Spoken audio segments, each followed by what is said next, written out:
Here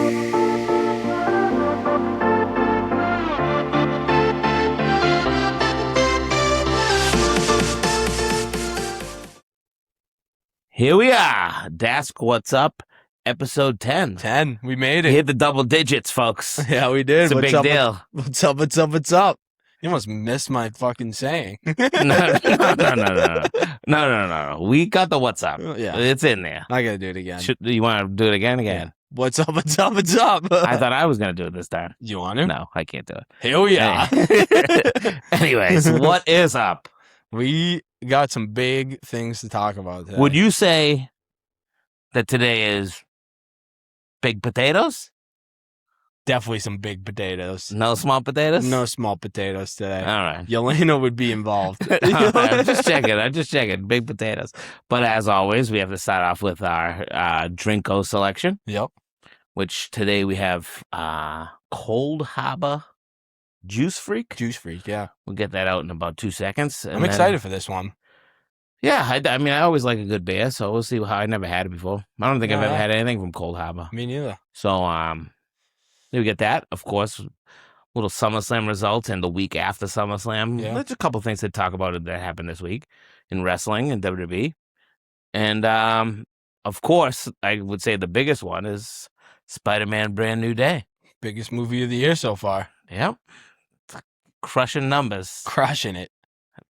Again, big potatoes. Big potatoes. Huge potatoes. Huge potatoes. Some would say. Huge potatoes. I'm saying it. I'm saying it. Huge potatoes. No, yeah, we got a lot of big potatoes to talk about. I mean, Cold Harbor, I'm excited for Let's it. see.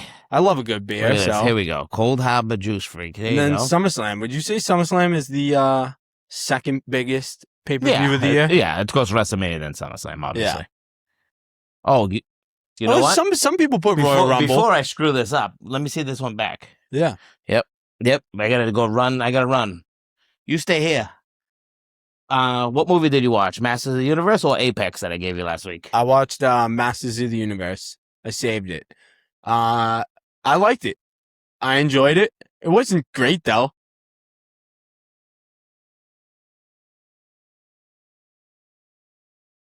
It was very frozen. No, they did.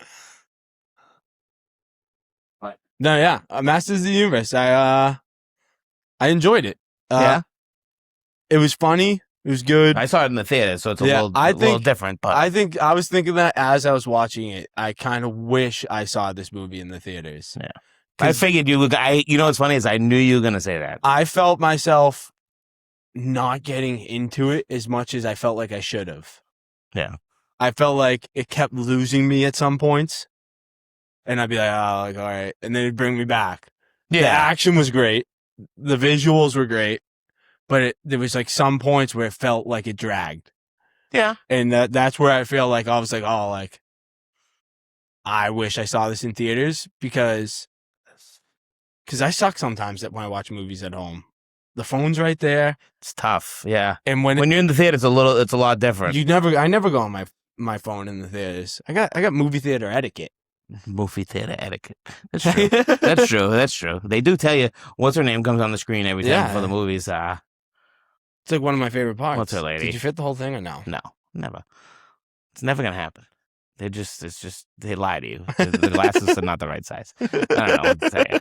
I got like a sip though. Yeah, same thing. Well, you test it out of the can. This is, once again, this is Cold Harbor Brewing Company with the Juice Freak New England IPA. Here is the can. A little classy can. Now, are you taking the first sip out of the I wasn't gonna, but I am gonna this time. I thought about that. Yeah, let's take this first. Oh, wait a minute. I didn't get any in my mouth. That's what she said.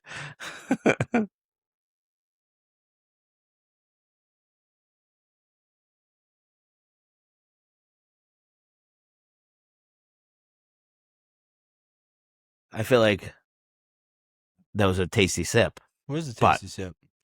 I have my initial opinions. I'll save those for a second. We'll save it. Save that. We'll drink this. We'll talk about the movies we recommended.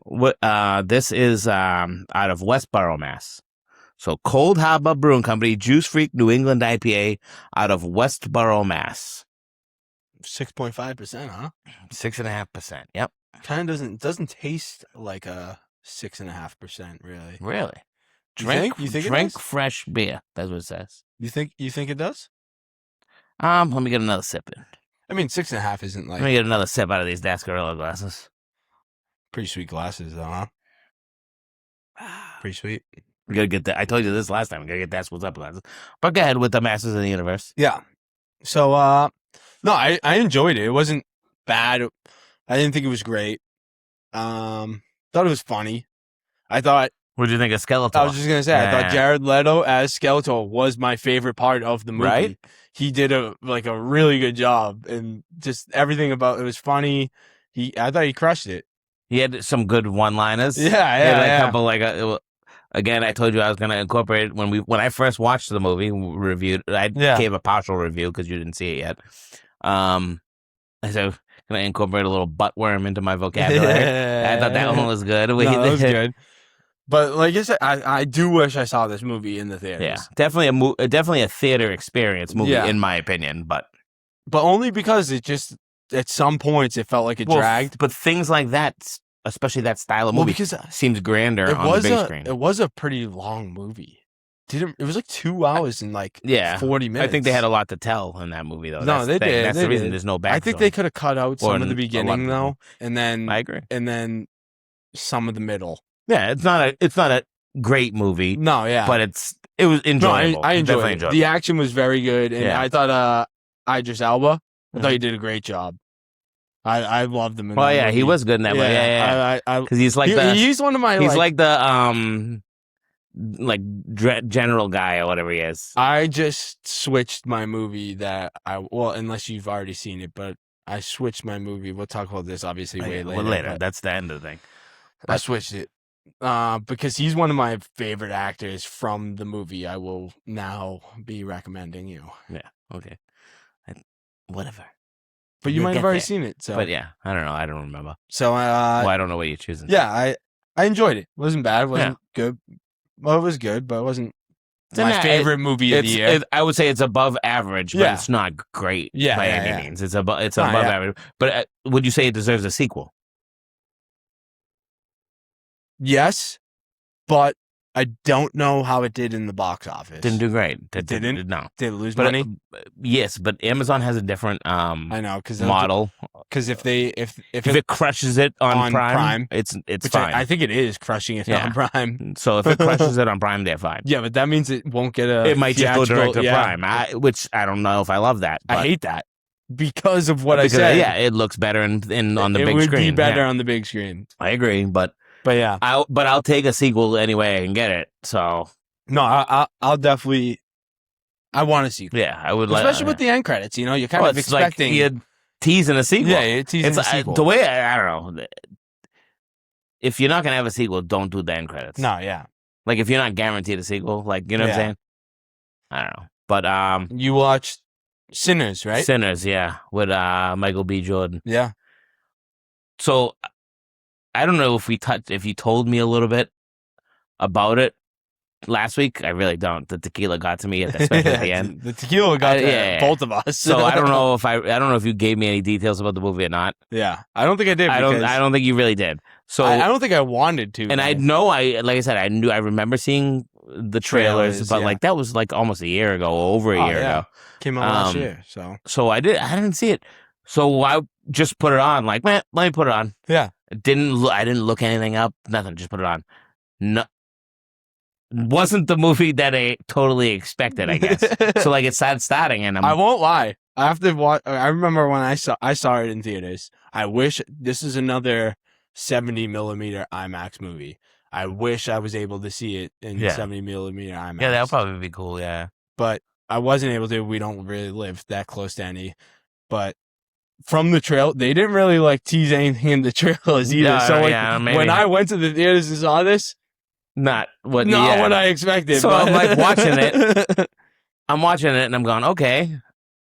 I get it's about two twin brothers. Yeah, it's like I don't think they give you a year, but it's obviously it's like after slavery. Yeah. But there's still racism and stuff like that involved. So I'm like, okay, it's their horse and buggy style movie where you assume that it seems like it's going to be about these brothers that start some kind of like a club. Yeah.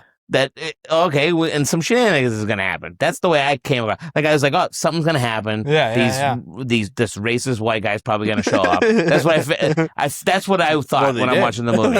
Huh? I said, well, they did. Well, yeah, but my idea was like that's what was the whole movie is gonna be about, and it was gonna be obviously things that happen that make it interesting. Yeah. And then all of a sudden it gets to a certain point, and I'm like, what is going on with these Indians chasing this guy? Yeah.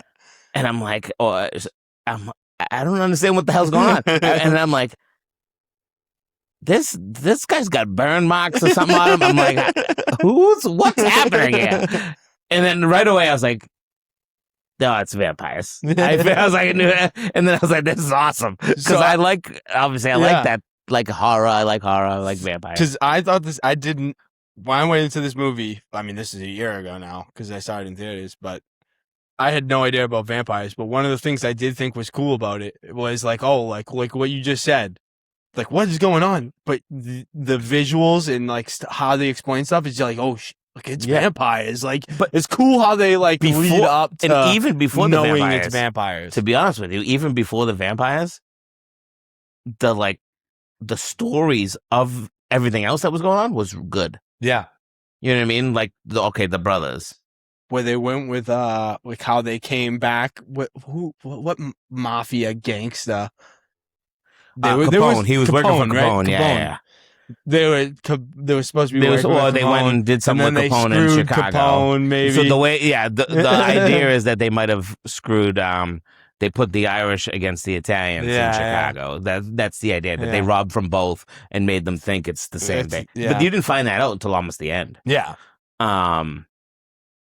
Which I guess you could have put it together because they were like, they had Italian wine and Irish beer or something like that. Yeah, something like that. It was cool. Like that story, that other guy I loved. I'm never going to remember his name. But the guy who played the blues player, guy? Yeah, I love that guy. He plays in a lot of stuff. I forget he's in a ton of stuff. Yeah, he's in a ton of stuff. He's the cop in Gone in 60 Seconds. Yeah. He's great. He's great. One of my favorites in that movie too is the guy from 8 Mile, the Eminem movie. Yeah, which guy? The big dude? The big guy. Yeah, the big dude. I liked him. He's in a lot of other stuff too. Yeah, he is. He always plays like that big guy. Honestly, I only really know him from 8 Mile though. No, you know what he was into? I'm pretty sure it's the same guy. That TV show, it was on HBO or Stars with The Rock when he was like Ballers. Yeah, was he? Yeah, I'm pretty sure he plays he plays a football player. Isn't that the same guy? He ends up being like the maybe no, cause I don't remember the. He ends up running like a football. He ends up running the football team. You're right. You're right. He's like the GM of something. I was thinking of the other skinny guy, Ricky. I think his name's Ricky or something. The skinny guy. And Denzel's kid. Yeah. Denzel's kid. I forgot that is Denzel's kid. Yeah. No, that's not what I'm talking about. But overall, I like the movie. Sinners was good. I like the vampire aspect. And when the way they did it and the way it was like a slow coming to that. And then they like had to be invited in. They did it well. I thought it was not a movie that should get a sequel, but if they did one, I wouldn't be mad. No, definitely not a movie that should get a sequel. No. But I mean, they couldn't even do one. They couldn't even do one. You could, but it's one of those things. The brother died. No, but I'm saying that's one of those things you could build a universe on it. How did you feel about Michael Not like B. a straight direct sequel. Yeah. You know what I'm saying? But like those stories of the vampires. And actually you could, because technically in the end with Michael B. Jordan, at the end, the vampire brother comes back. Oh, yeah. That was cool. So he's still alive. That was cool. So technically you could do... He's like, what did he say? He said this, you know what? Before the sun went down, that was the best night I've ever had in my life. It was good. Yeah, that was awesome. That was a good... Probably the best way to end a movie. I like that they ended it with like a full closure. It was good. you got to see like, okay, he survived the the past preacher boy. Yeah, survived, and then it's And like, okay, not? now he grew up to be old, and then you find out what actually happened because we didn't know that they were alive. No. Well, you knew he ran off. You let him live. I forget, Smoke and Stack. I forget I don't know which one's which. Yeah, I don't know. Yes, but which obviously isn't their name. It's Smokestack. One of my favorite things about that movie was how good Michael B. Jordan did. The only thing I was gonna say this, but my thing is there is moments where I can tell that they're not you know what I mean? But it's the same actor playing two people. Few moments in the same scene. But so I thought Michael B. Jordan did such a good job of like being two separate actors. Yeah, no, it was good. Where like you could tell the difference. Well, they also did Smoke and Stack. They also did color things, like they put but they acted. One wore a blue hat, one wore a red hat. They're like, what's the word? But I'm saying they gave you visuals to make it easy too. Yeah, definitely. But they really had different personalities. He like distinguishedly. That's not a word, but that's the word I'm going for. It's the word. I know what word you're talking about. Now you said distinguishedly, and that's not. But he separately made those characters different. Yeah. No, I agree. I'm glad you enjoyed it. But I did enjoy the movie, yes. That was probably one of my top 2 favorite movies. I'm kind of like mad that I didn't see it. Yeah, in theaters. Yeah. That's another movie. Yeah, Like I wish I saw it sooner because that actually was a good movie. Yeah, that was probably one of my top 2 favorite movies of last year, of 2025. So what do we think about this Juice Freak? I'm actually really enjoying it. I think it's good. No, I'm really enjoying it. It's going down smooth. Doesn't have... It says single hop. Well, actually, yeah, never mind. I read it wrong before. Single hop Citra. Well, so single hop, I don't know. Double hop. Like double hop. I thought, when I saw single hop, I thought it might have been like hoppy. Yeah. Well, you were always very worried about the hops. I'm not a big hop. And I think not a big hopper. I think old you is not a big hopper. And I think it's growing on you slowly. And you still hold it in your head. Yeah, that I'm not a big hopper. I'm not a big hopper. And then you know what it is?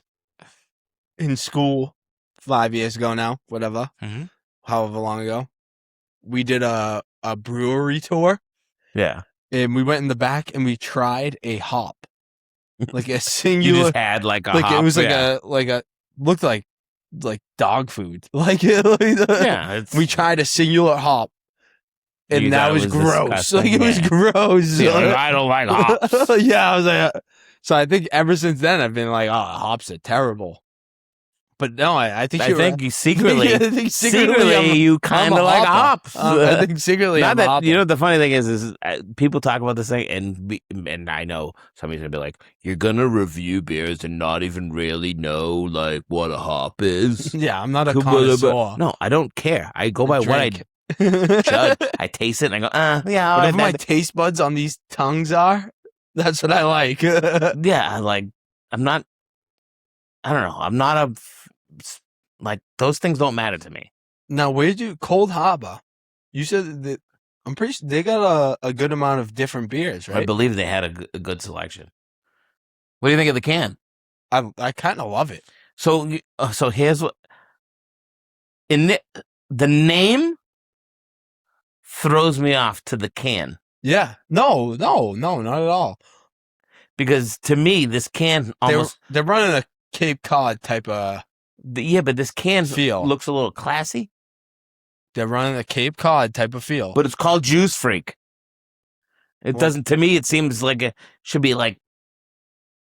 Do you think it tastes juicy though? Yeah, there's some juice in there. I don't think you don't feel any juice. I mean, a little bit. It doesn't feel like a freak. Yeah, I agree. But that's what I'm talking about. The name in the can, maybe in the drink, doesn't matter. They picked a name not based on the freak of the juice. Yeah.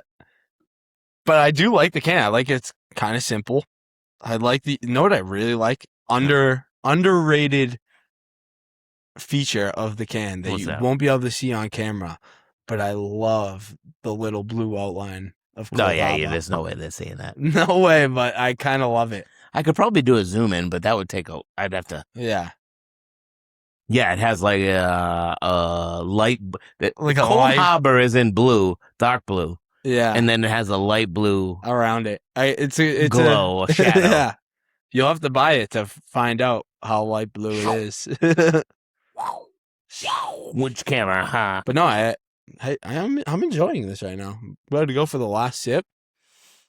Interesting. I could drink a couple of these at a bar. I would order this at a bar. This is what I mean. I think this, even if anything comes from this cast, yeah, drinking these beers is gonna get you more like different kind of beers. Definitely. Like if I saw this on the menu at a bar and be like, "Oh, you have that on draft," okay. I could be wrong. I would 100% order. Could be completely wrong. I'm pretty sure they have it at Tony C's. Really? Well, Tony C's has like a lot. They do, but there's some that it's kind of overwhelming. They do, but it's rare that I pick the one that's on the Tony C's one. True, Juice. Again, Cold Harbor has multiple beers. That's the one that I picked. Wow.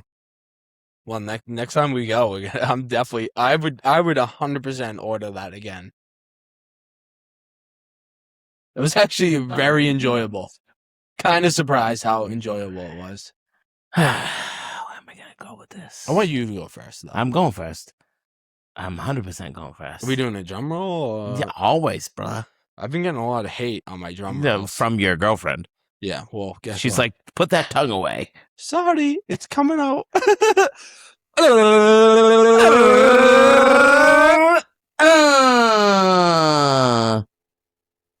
7-9. Wow. You went a little lower than I expected. I know that. I knew you were going to say that. Didn't touch the 8s for you? I like it. 7-9's a good score. It is. 7-9 is a good score, brother. Kind of bums me out because I forget my other ratings, but I have my rating. It's locked in my head. That's all right. What do you want? Do we have to come up with like an intro to yours? Yeah, I was just going to say that I want a drum roll now. You want a drum? I feel yeah, but you do the drums for me. I don't feel like. Well, I want something. We got to come up with something. What if I put up a sound? I came up with what if the I tongue put like roll? a sound effect? I came up with the tongue roll. You got to come up with something with the tongue roll. Give me a week. Give me a cast. Give me a cast to come up with something. Yeah. But my rating, 8.4. Ooh, see? I really enjoyed that band. Yeah. Obviously, I was thinking about going a little higher, but still wasn't like. Yeah, I mean, I might have been. I probably could have went. I'm surprised you didn't go like at least an 8-1. I like it, but to me, 7-9's a good score. No, it is definitely. I think it breaks the 8s though. Doesn't get high 8s, but I think to me it definitely breaks the 8s. Maybe. You want to redo your score? I like 7-9. No, I like my 7-9. I don't mind your score. Listen, Cold Harbor, Juice Freak, you should be comfortable at a 7-9. No, I'm a little disappointed you didn't break an 8. No. I am, actually. No. It's all right. Get over it. It was a good beer. It was. I'm happy with my beer selection. It was our beer selection to put on the board for Drinko to gift us this is Cold Harbor Juice Freak. Yeah. No, it was I enjoyed that. So we'll crack another one. Yep. And I was at 7-9. That 79 degrees is a little hot. 84 is a little hotter, which takes you to SummerSlam. How to tie it in. Yeah, I had to figure a way. Overall, SummerSlam was very good. Compared to, I mean, because like we mentioned before, when I asked you, what do you think, WrestleMania or is SummerSlam the second biggest event of the year? Okay. I think SummerSlam outperformed WrestleMania this year. But I've told you this. Every premium live event, I'm trying to get better with saying premium live event. No, I'll never. Pay-per-view every single time. But I'll never stop saying including the Saturday Night's main event has been better than WrestleMania. Like since WrestleMania? Yep. I guess I can't argue that. WrestleMania was like there was some good aspects that of was a it. terrible Night, ball. yeah. What?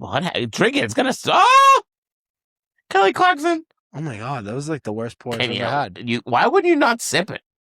I don't know. I gotta let that fizz. Now I have like 7 sips in here. What kind of pour was that? Cold Harbor's disappointed in you. They should be. I'm disappointed in me. The world is going to be disappointed in you. That's even worse than Cold Harbor. Yeah, because they're probably not even going to see it. Yeah. Some of these fucking places you tag, they don't even look at them. No. But, Cold Harbor, you better invite us on a tour. I'm just saying, Boston Distillery invited us. Yeah, they did. What about you, Cold Harbor? And I think they got a worse score. Definitely did. They weren't even that good. You guys are pretty good. Now I'm going 6-4. Liar. But anyway, I'm arguing with them, and then they're not even arguing back. Look at this one. That was a good pour. You probably only have like a little sip in that one. More than last time, but it's because I gave this one a head. Mine was a bad pour. Bad. But Summerslam, what would you say, night 1 or night 2? Personally, I like night 1 better. I don't. I like night 2 better, but that's okay. They were close. It wasn't by much. Well, so here's my thing. The main event of night 2 was better than the main event of night 1. But overall, night 1, I think, was better. Because to me, the main event has a lot of impact on But listen to what you just said. Score. Listen to what you just said. Night 2's main event was better. Yeah. And then you say night 1's. You said main event night 2 is better. Night 1 main event night 1 overall is better, but the main event has a big impact. Yes, so that's 2 points for night 2. Because the night 1 main event wasn't bad. It wasn't. No, they were good. So like overall, it was better.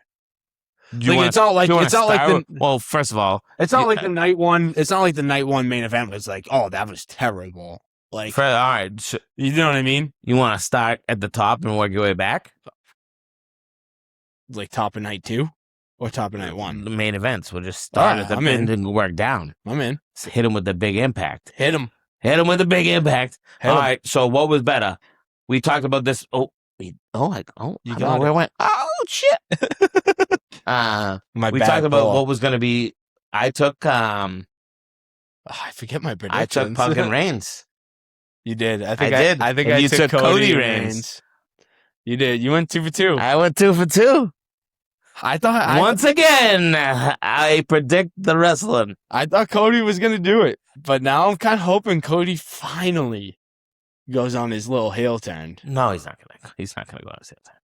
So, all right. So since you went down that path, because he did say something recently, did, yeah. but not. I don't think he's going to be heel. Anyway, so they did Cody versus Punk. Yep. Good match. Good match. Good match. More of a wrestling match. Yeah. Than night 2's main event. It was more of a classic wrestling match. Yeah. Now, and then the end. I think I enjoyed. And then the end, you had Randy Orton return, RKO, unknown to Punk, and Punk wins. What do you think? I think it's a little confusing, but I love it. What? What's confusing? What is Randy's goal? Does he want the belt, or does he want to just pummel? Well, at this point, now it's about Cody. Which is what it should have been about the whole time. But for the belt. No, it doesn't need to be for the belt. You don't think it needs to be? I mean, I don't think it needs to be for the belt, but I would like it to be for the belt, I guess. I don't need it. That's the whole point. They fumbled the WrestleMania thing. I think that's why. They didn't need it for the belt. It doesn't need to be for the belt. It doesn't. they interdicted Pat McAfee. Yeah, stupid. It's completely unnecessary. So stupid. I love Pat, but no, I'm a big get Pat the fuck out of here. I'm a huge Pat McAfee in that lover. situation. Get the fuck out of it. Yeah, no, I agree. I actually really love Pat McAfee. Like, I think he's awesome. Which might have been the point. I don't know. I don't know what the fuck. I don't know what they were going for. Doesn't matter. That's 6 months ago. They're trying to get hype. But, and then yeah, exactly. So now make it about them two. Make it about Cody and Randy. Yeah, which I like a little bit more. I don't mind it. I like it. On SmackDown this week, they had a little confrontation. Nothing crazy. Randy said, "You gave me permission." Yeah, and Cody was like, basically like, "I'm not the champ now, so I don't have to be the goody two shoes, the good guy no more." Yeah. So, what does that mean? God only knows. Well, I think they realized that Randy could never be. He can't be heel no more. Well, like he could do heel things. Yeah, you can do heel things, but you're too respected to not get cheered. Yeah, but he'll no matter what he does, I think the fan base, and myself included, will never not cheer for this guy. I agree, and I'll never not cheer for this guy, even if he is full bad. When you get to a certain point, it's almost impossible. Yeah, where I think Cody could 100%. Then again, be booed. But there's different people because Miz has been around a long time too, and he's forever booed. But that's the gimmick. that's what do you mean, Randy Orton's gimmick? That's like you boo Miz. I mean, I cheer for Miz because I love it. I always liked the Miz. I always liked not always, but no, I always liked the Miz. You liked him when he was like a nerd and coming out with the stupid hat and the shorts and the mohawk. You liked him, man? I liked the Miz then.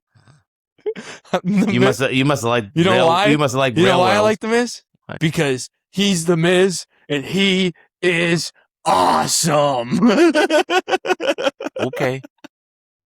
I won't lie. Didn't he do some stupid shit like that's what it's? The only time I didn't like the Miz. Didn't he do that? When he had the mohawk, I don't even remember that. His like Dolphin Boy. His taunt was like some weird shit. The only time I didn't like the Miz was when he was beefing with my boy Cena. That's the only time actually there's a lot of times I like the Miz, but yeah, I don't never like John Cena. Fuck that guy. Yeah, that guy sucks. Respect what he's done. Hate him. Now he kind of pisses me off. Make some serious movies, buddy. He's fake. I think he's very fake. He might be. Guy just cannot answer. That's just my opinion. All right, enough of Cena now. Yeah. Anyways, we're going to, again rabbit hole. So the other main event, Roman and. Oh, I wanted to talk one more thing. My only problem with the Punk Cody match, you know what I'm getting really sick of? It actually aggravates me. It really does. The Punk move where he does something. Oh, I know. He hits the go to sleep. Guy bounces off the ropes and lands on the guy. I'm tired. He's done the last 4 matches. Like 4 big matches. Yeah. Like, it was cool when he did it against... originally, it was a reference. He did it against Dean Ambrose in AEW. I think that's what it was. I'm pretty sure he did it against Dean Ambrose MJF, but he did it in AEW. Who did he just beat, though? And he did it to Seth. He did it with Seth. To Seth was great. Yeah, but it was a reference to what he did to Dean Ambrose, which is a Shield reference. Okay, I understand that. And then he's done it like he's done it like 2 or 3 other matches. I'm over it. I'm over that move. I love Punk. I love Cody, but I'm over that Punk move. I really am. It's not a Punk move. No, but he does it. Yeah, but all right. So that's a good segue. Good segue. You didn't know I was gonna go with this. It's a good segue to the other main event. Okay. What? Because they brought 100 Roman and Seth. The Shield references. No, that's fine. Roman and Seth. I'm fine with that. Great match. Yeah, but Roman starts every one of his matches the same exact way. Yeah, he does. Same exact way. Every single one. What does he do? You say every single one. What does he do? You have no idea. He goes, I don't know, test of faith? Nope. I have no idea. Same thing every time. Side headlock. Yeah. Right? Then the guy throws up, they go off the ropes. He does a shoulder block. every time. And then he walks to the crowd like, I'm Roman Reigns, you tribal chief. So would you say that you are a fan of one over the other, or are you just not a fan of both? So I didn't notice the Roman thing until this match? Recently. I noticed, which is funny because Roman's been doing it a lot longer. Yeah. But the CM Punk thing pisses me off. I think because the start of a match can be slow and methodical. Yeah. To me, that's allowed. Yeah. The CM Punk thing is always at like a pivotal moment. And it's like, the same pivotal moment doesn't happen every time. The only thing that pisses me off about the CM Punk thing is that I'm not like a hater on like things that are fake. I know like wrestling's fake. Like I get it. Like okay. Yeah. I never like put that into like my perspective. I don't like the word fake, but go ahead. No, me neither. Like I hate when people call it that. But when you hit the go to sleep and then you bounce off the ropes like an idiot, and then you just fall right on his shoulders, that is probably my least favorite move in the whole WWE. Like it just looks stupid. Like I know. I understand what you're saying. And it looked good against Seth Rollins. That looked good against Seth Rollins. Like it was like, because that was a long match. Well, it made sense. It made sense. I told you it tied to the other thing. There's a reason why. But lately, it hasn't been made sense, and it looks stupid. This one was dumb because again, what does Cody have to do with the original reason why you did that maneuver? Yeah, stupid. I get it, but I can't agree. I would say, and that I hate using the word Roman versus Seth was a better main event. And to realistically, so you agree with me? Yeah, Roman versus Seth was a better main event. But to go back to state that a little bit better, Roman versus Seth was a better main event than Cody versus Punk, but Cody versus Punk wasn't the main event. Brock and Oba was the main event. That's true. Fuck, I forgot. Just didn't feel like it. Well, you think title. You think in the two top titles, right? It did feel like it. It deserved to be the main event in Minneapolis with Brock. Yeah. Actually, officially retiring. I got another point. Actually, if we're talking about two main events, you know what I am absolutely sick of? What? I am sick of respect. Why? I am absolutely sick of respect. You can't spell it. There's a whole song about it. R-E-S-P-C-T. Yeah. Okay. I forget who's saying it. Fuck. Beyonce. Isn't that Aretha Franklin? I think it's Beyonce. Nick, stop. Beyonce. That song is 1,000 years old. No. Beyonce. Stop. R-E-S-P-C-T. That's not Beyonce. Dude, never say that again. I can't wait to post this clip. You are going to get shit on. It doesn't matter. Beyonce might have done like a version of it. R-E-S-P-C-T? I mean, probably, but... R-E-S-P-C-T? Yeah, that's how you spell it. P-E-C-T. I said P-C-T. No, you said P-C-T. Whatever. Post the clip. You're fucking crazy, Beyonce. What was the point? I'm sick of the respect. What respect? I'm sick of after matches shaking hands. I am sick of it. I am sick. Why? You don't like... No. I am sick. I don't like that. I don't like Brock. I mean, I get it because Brock Lesnar is now probably officially retired. He is. Did you see we were talking about this for WrestleMania, and... Did you see the Pat McAfee clip? No, I didn't. I didn't see that. He went on the Pat McAfee show. Did he? Well, video. Yeah. And he came out and he said he officially retired. Oh, okay. He said he came out. He said, "I'm here today. I'm doing this interview basically to announce my retirement." I would love to know if he really wanted to retire after WrestleMania, though.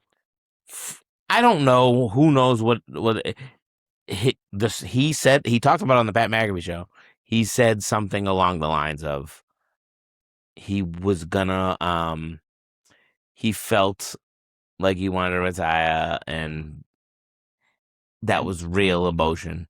Yeah. And then decided that No, he needs to come back and finish this. Yeah. But I don't think.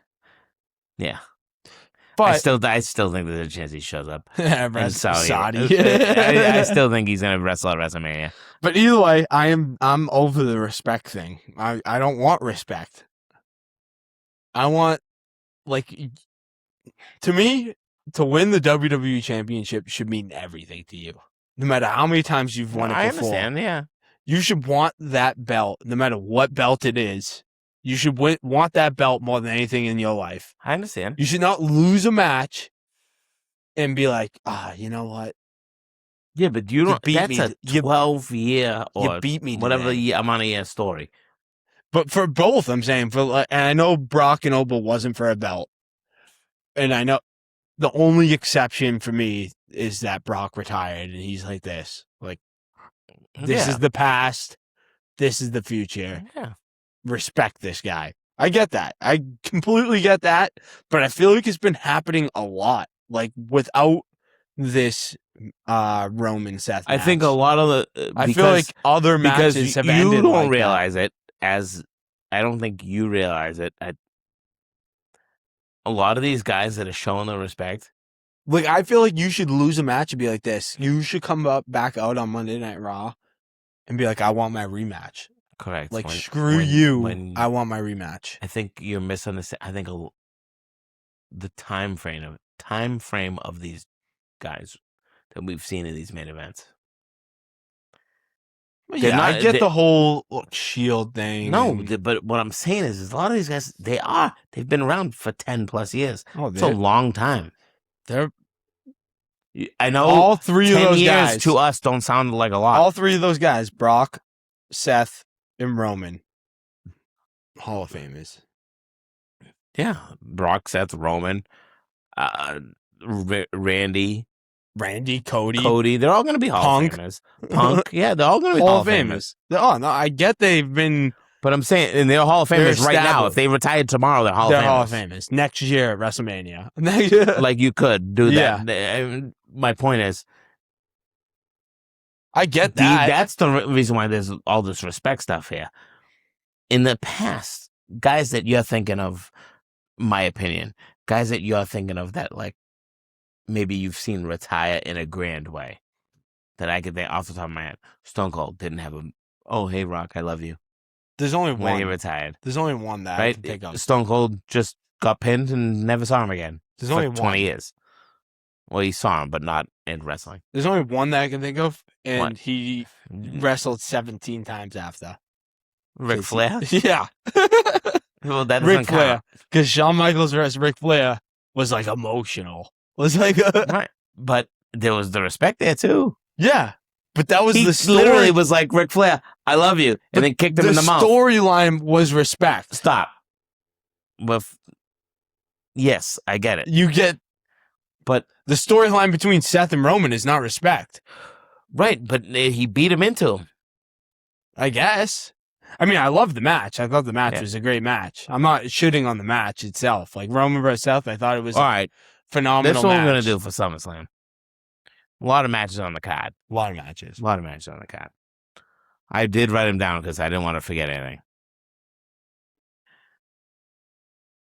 Biggest things. One of y'all hated moments, so I did want to talk about it. Gunther and Aldis. Not a hated moment. You hate Nick Aldis as a wrestler. I thought Nick Aldis did a fine job. It was a good match. I thought Gunther carried that match. I think Gunther just makes... For a guy that hasn't been in the ring for 3 years, he had a good... I think it was just think Gunther is a ring general. and makes other people look much better than they really are. I disagree but I agree with what you're saying. I disagree that Nick Aldis is not as good as he appeared to be. He is good. I'm not discrediting Nick Aldis that much. A little bit. But I do think Nick Aldis did a very good job, but I think that match was mostly credited to Gunther. No, I agree with you that Gunther had a big hand in making that a good match. Yeah. But Nick That's my point. carried his own. A little bit, yeah. But like you just said, if he came Gunther carried that match. If Nick Aldis came out of ring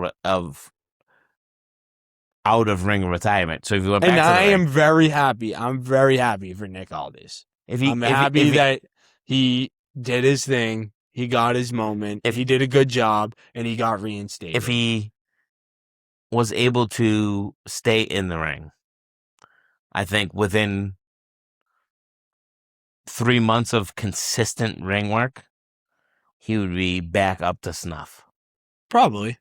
It's ring rust. Yeah, probably. He looked a little stiff in there. Yeah, but again, ring rust. That's what I mean. Like, his timing's off a little bit. I'm not shitting on the guy. But he did a good job. He did a good job. And obviously, physically, he looked like $1 million. He looked great. Yeah, wrestling-wise, I just think to continue, Gunther really made him look very good. Probably, but in the rightful guy won. I think Gunther's like one of the best in the ring. He's in ring. That's why they call him the ring. In ring, he's nasty. Yeah. But to continue down that path, he, like you said, he was reinstated later that night. Yeah. But in a backstage segment with Triple H, and then they gave him the he came out night one, in the beginning. I was gonna say to jump another night, and he gave him right to night one. Bang. Yeah. Gunther, you're back in that number one contender slot. Yeah. Oh, by the way, it's a fatal 4-way. KO. I love KO. I like KO. I love KO. But and he won that match. He won. He won the fatal 4-way. So, what do you think of that? I thought KO winning in that situation, the way they did it, obviously the right choice because KO's returning. The pop was amazing. Oh, the pop was awesome. Do you want to hear my flaw about it? Yeah. That I didn't find out until really last night. Yeah, before I give my take, I guess. It's something that WWE... Because I don't really have a big take on the whole match. It's something that WWE's been doing for a while now, and it has pissed me off in the past. And they did it with KO. And they could have done it with Sammy if KO wasn't able to come back. But they did it with KO. So, sorry, KO, you're the one that's in the spot. You're getting it. Yeah. A classic case of, we're doing a show in X place, so we're going to have the guy from there be the main event. And is KO from the Minneapolis? No, not in that spot. Not in Minneapolis. He said last night on SmackDown, "Hey, I know where I want my title shot. August 28th or 20. I forget what it is. It's either 28th, whatever. It doesn't matter. In Canada." Yeah, we know. Okay, great. You're gonna get a pop because it's in Canada. He'll win. Maybe not. They like to do that. Who's he facing? CM Punk. I know. Yeah, I get that. They do it all the time. Well, when they do these European tours, all of a sudden. Did I miss that though?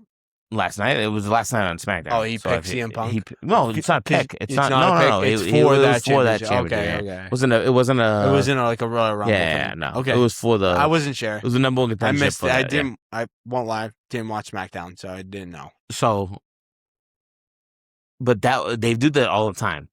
Oh, we're going on a European tour. Oh, someone from Europe is gonna win a number one contender or do something to become the contender. No matter the storyline involved, all of a sudden that person's projected into the. It's only like since TKO took over, they've been doing this where the person again. Yeah, all about the money. Oh, we're gonna draw. Might as well bring Shane O'Mac back because we bring the local in the main event. Yeah, so fucking it pisses me off. No, I agree. I love KO, and I think he does deserve. I wish he had another title match, but I hate not in that way. If that's why they're doing it, and then KO falls back to mid card just because they're doing the Canadian main event, it's stupid.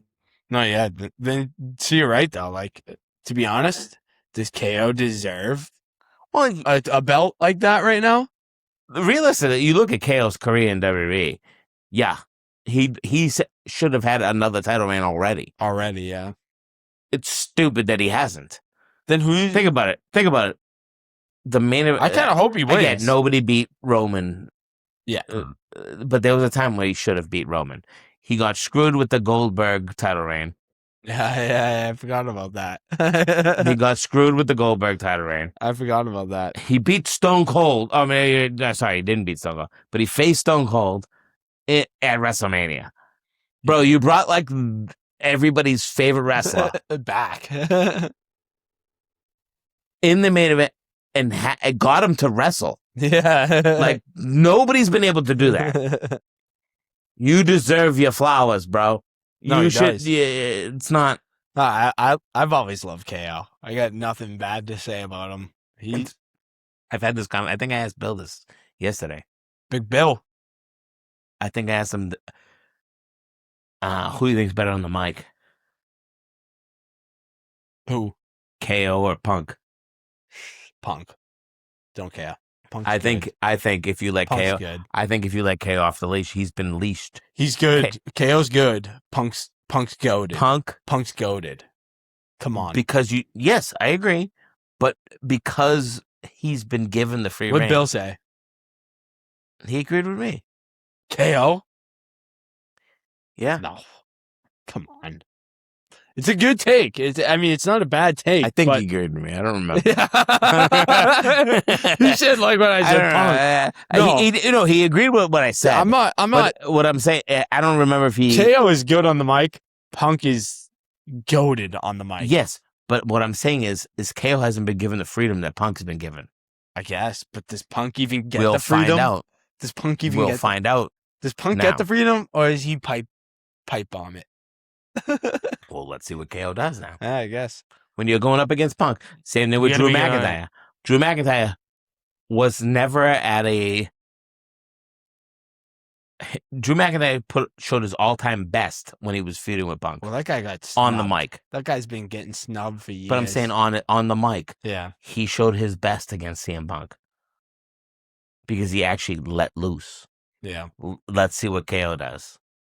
Drew McIntyre's been getting snubbed for years, though. It's a fucking joke. Another thing. He's literally, when you look at a pro wrestler, how do you not? He had that whole gimmick. He had everything. He had everything going for him. He got snubbed. To continue with Summerslam, we're gonna go down paths. Well, now we jump into some good matches, and there was a lot of good matches. There was a lot of. There's a lot. I really enjoyed SummerSlam. I mean, the 6-man tag with LA Knight, Solo, and Royce Keys versus the Usos and Jacob. Maybe one of the most entertaining matches on the whole SummerSlam. Well, I think the biggest thing in that match, the biggest thing to talk about in that match is Solo's coming out party.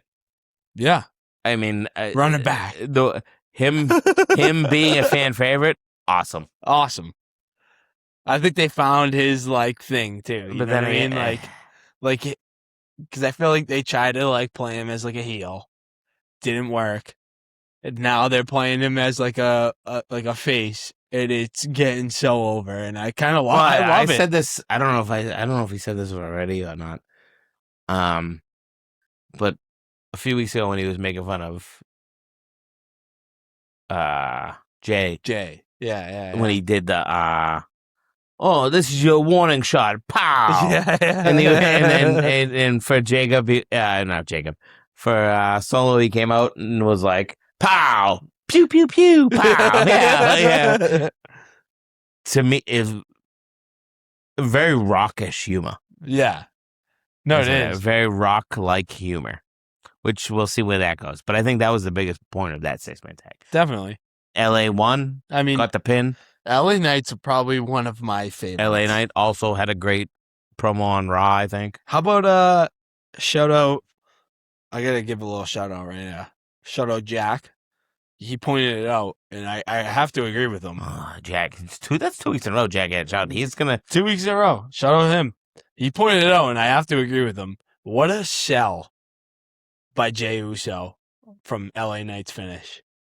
Oh, when he does the flip over. What a sell. Yeah, it's good. Right away he goes like this. That was an unreal sell. I'm like this. With Jack. I was like, he's like this. What an unreal sell. I was like, honestly, that was great. Yeah. Like, he sold the shit out of that. He did the like hit the head and did like a flip little over. roll over. I was like, you're right. That was a great sell. Yeah.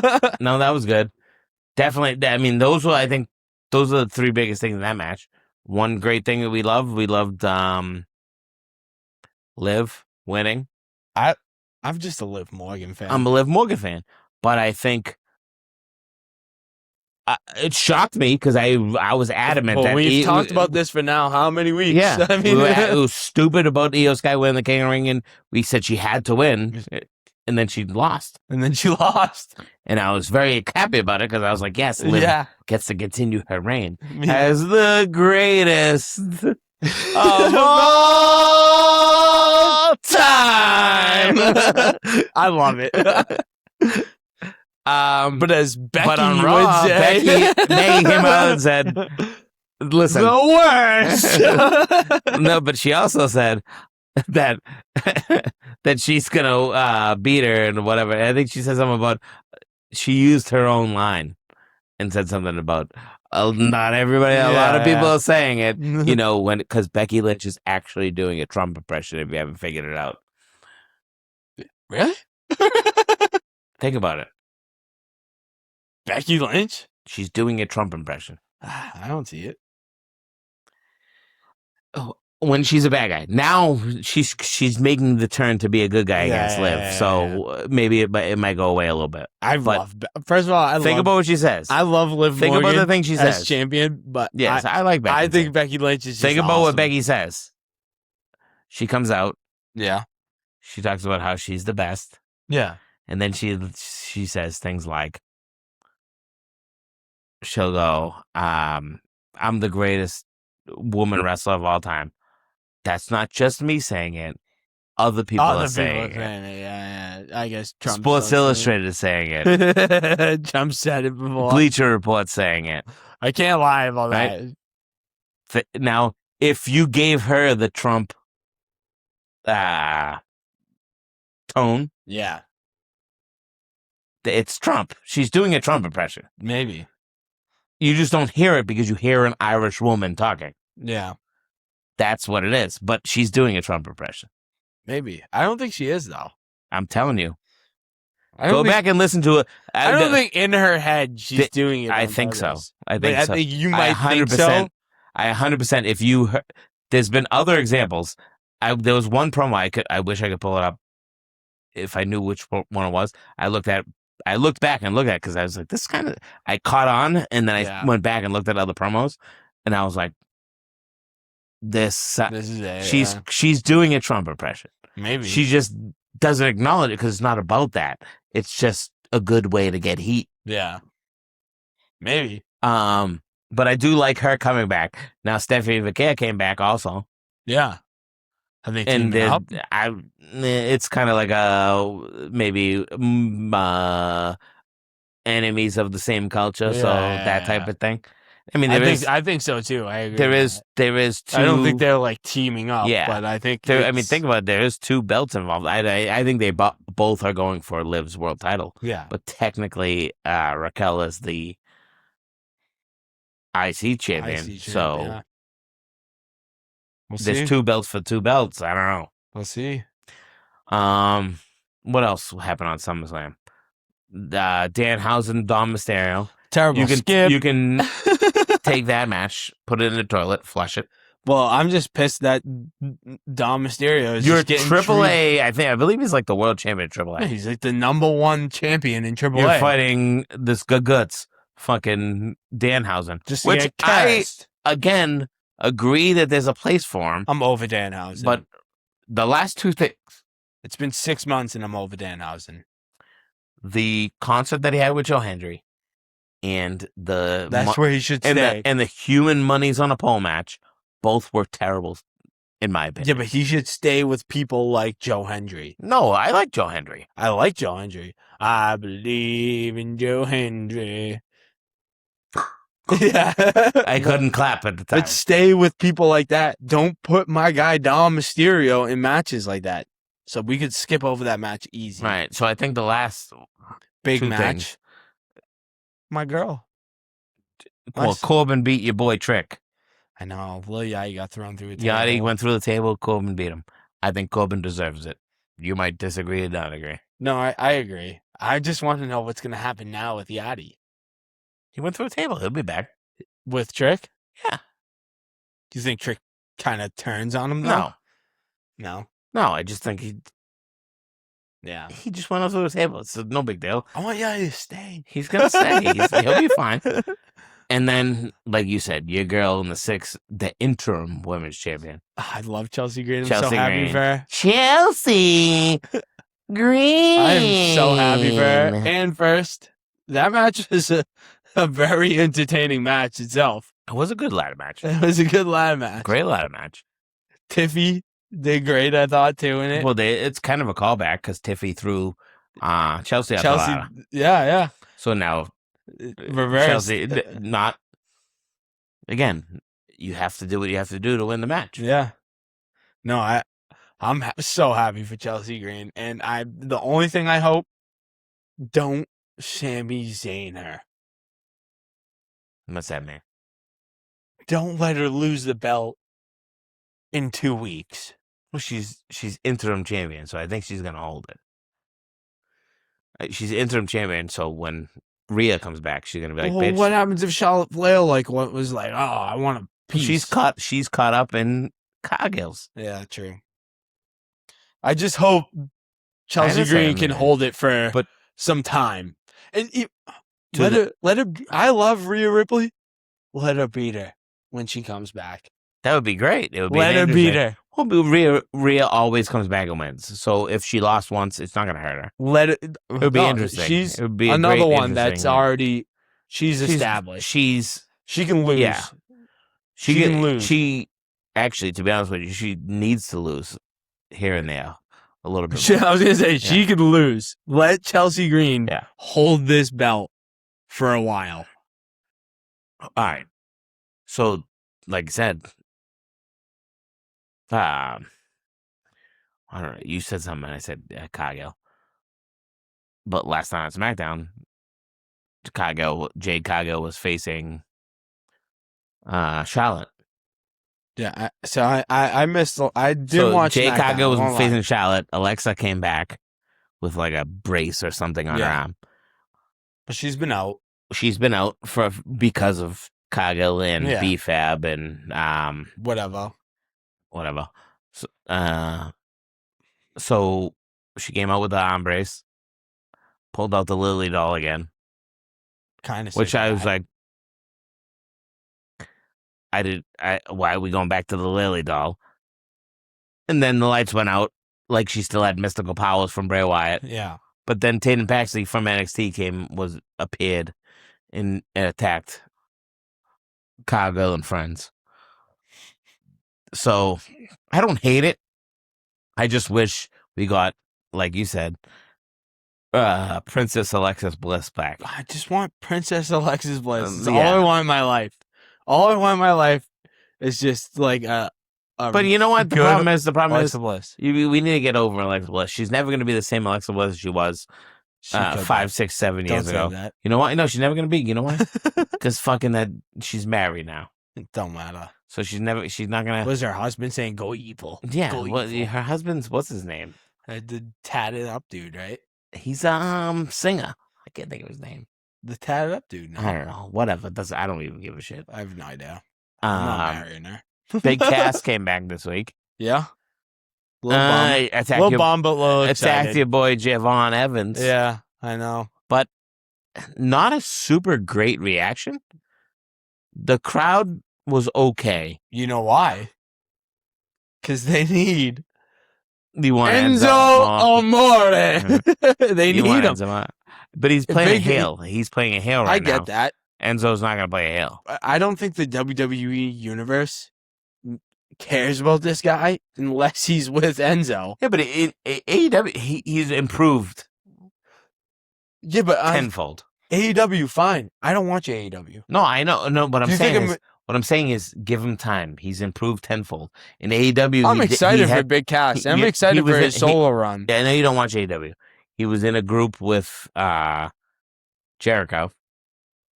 Not really. So that helps him. Yeah. Because you learn. So he was in a group over there too?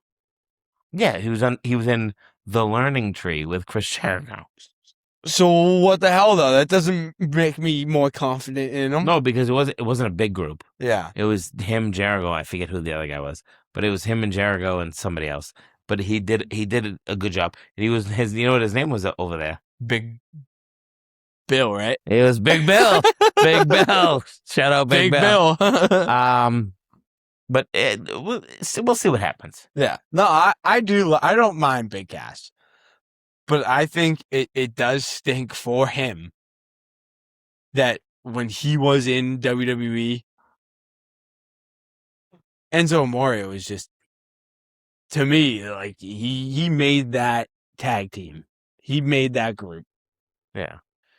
Not saying Cass wasn't bad. But we're not in a group now. So. No, I get that. Not saying he was bad. I thought he was good. I thought he was a good wrestler. I thought he was good. But from the WWE universe point of view, I think a lot of people know him because of Enzo. Oh, I understand what you're saying. And of just the whole thing. Like, they were so over. Yeah, but the thing is he's 7 feet tall, and you can't teach that. Yeah. Well, guess what? My name's Enzo Amore. And I am a certified G and a bona fide stud. And you can't teach that. Just saying. But you might be a little bit S-A-W-F-T soft. Yeah, well, this is my point. That's never coming back without Enzo. No, I get it, but no, I am excited for Cass. I'm excited for Big Cass. But I do. I hope really they give him a fair chance. Yeah, I guess that's. I will. I personally not you, will. but I hope everybody. Yeah, no, I personally will. But I did really enjoy Enzo, and I do wish that they were together again. Okay. Well, that's pretty much. I think that's it. Wraps up SummerSlam, SummerSlam, and this week's Raw. Well, Gable and Penta. That's the only other thing. Here's what I think about that match. To be super quick about it, I think Gable deservedly wins the Intercontinental Championship. Hooray, Gable. First of all, I think his music, the new music they gave him, I think is hindering him vastly. Maybe. Like a lot. Yeah. And he's got about a month and a half to turn my opinion on this, but has his time passed? I mean, I really don't have much to say about this match, personally. Good match, but I think it has. I think his time is come and gone. Not because he's a bad wrestler, not because of anything he's done. No, I mean, they should have shot the shot with Gable a long time ago. I just think he never got like fully over. I think he should have shot the shot a long time ago. He's over, but he's just not. Yeah, but he never like fully over. Like he's over. He was close though, multiple times, and they fucked him. Yeah, on multiple times. That's what I'm saying. Yeah. No, you're right. And I think this song, this fucking theme song, it's even worse. It just fucks him again. Like, oh, I don't even know what it says, but it's like Gable, and he wants. I mean, I don't mind Penta though. Like, I kind of enjoy Penta. I like Penta. I don't. Yeah. I don't know. No, yeah. To me, that match meant like good match, but whatever. Good. It might have been a good wrestling match, but to me, emotionally, didn't mean much to me. Yeah. All right. So you know what time it is. Oh, it's Spidey time. I don't know. What? What the fuck? That's all I've been waiting for. Well, I mean, it is. But it's not time. That's not what I'm going to call it. You can't call it clobbering time. Oh, it's big potato time. Oh, it is big potato time. I guess you could call it clobbering time. You can call it big potato time. You could definitely call it big potato time. Big potatoes. Big potatoes. But just before we get into big potatoes, let's refill our quenches. Yeah, I'm empty over there. Which I will say, Cold Harbor, I enjoyed you, man. I'm excited to maybe get you on the Drinko board again for another. I know you have a lot of. So we're going from Cold Harbor to like a classic soundtrack of like multiple summers. Which are you pouring this in? No. Me neither. I'm drinking it straight from that's going can style. I was hoping you weren't going to say yeah. Absolutely not. That's going straight to the can. Which I forgot to do before, by the way. Which maybe we'll get the crack. But it's the sound crazy, so it doesn't matter. The cracking? It probably doesn't hit. No, probably not going to hit. It doesn't. But sound crazies are the drink of every summer for the past 2 summers. I do have a small dabble of sip here. Oh, what the heck? Thought I'd finish it. But big potatoes. Let's go. Oh, huge potatoes. Spider-Man Brand New Day. All right. I don't even want to speak till I hear you speak. This is our first time actually talking about this. And episode 10. Which is would you argue, other than wrestling, would you say that Marvel and Marvel movies are a big reason of why we're doing this? Yeah, I would almost say that that's more of a reason. Yeah. But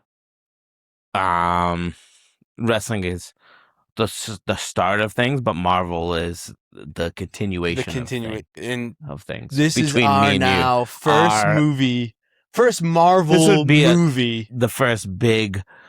it's the first Marvel movie, but it also happens to be probably the biggest yet. Yeah. Well, as far as of things that we've reviewed. Yeah. For sure. I want it. I haven't talked very to you big deal. About it very all. big deal. Trying to hold off. So obviously we're gonna. I'm excited as to we hear like some of your thoughts. as we like to do. We're gonna kick this off with no spoilers. So you can't hit any spoilers yet. Yeah. So be aware of that when you're speaking, because I know that's hard for us. It's hard. It's hard for me. For sure. It's definitely hard. I get very excited about things, and I want to say things, and this is definitely a excitable movie to talk about. Yeah. We did something last week or last show that I think I want to continue. So I might forget. Tequila? Yeah, maybe tequila might have got to you last week. Again. This week's beer, so we get a little stronger memory. Yeah. So I think I'm going to continue it, and I did review or rate the beer first. So hit me with your Spider-Man Brand New Day rating. Did you come up with a no? That's I don't think I could give this rating without some sort of drum roll. Sort of ding, ding, ding. I don't think I can. Ding, ding, ding, ding, ding. So I gave the Odyssey ding, ding, ding, ding, a ding. 9.4. Your turn. 9.5. 9.5. 9.5. The best live action Spider-Man movie of all time. Sorry, Toby. You just got beat by Tom. Okay. Good. Great score. And my favorite movie of the year. Not disappointed in that score. My favorite movie of the year now. Just beat out the Odyssey. It beat out there by a point. A point. Maybe it's just because I'm a huge Marvel fan and a huge Spider-Man fan. No. But that's it. That's 9.5. How do you feel about that intro? That was one of my points. I'm talking about the intro I gave you. Oh, okay. My bad. It was all right. You don't like the music? It wasn't as good as my tongue roll. Kind of sounds like the King of the Queens. King of Queens, but... You put me on the spot. I don't know. I didn't want to do the drum roll, so... I couldn't go with nothing for a 9.5. All right, 9.5. Yeah, okay. It's the highest rating yet. In back-to-back weeks, we going over 9. So I've been debating. I know you're probably not going to be as high as me. I've been so debating on what I'm going to give this movie. I can't wait to either absolutely shit on you or absolutely legit kiss you on the cheek. Because I don't know. I'm debating. Just from what you just said. What did you just say? I can't wait to either absolutely hate on you or absolutely kiss you on the cheek. Because I have a score in my head that I want you to be over. And it's lower than my score that I gave. I'm a higher scorer than you. It's just known. But I have a score in my head that I want you to be over. Can it hit me? This is a big one. Am I get the bonus episodes? Last week we got the bonus episodes. Because you did the drum roll and then you you did some weird thing. I got you. Does it deserve it? Only if it deserves it. You have to tell me if it deserves it right now. Everything I do deserves it.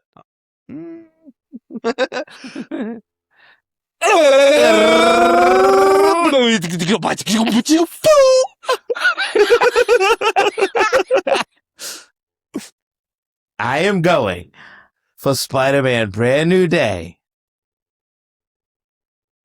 9-3. I love it. I love it. Hold on.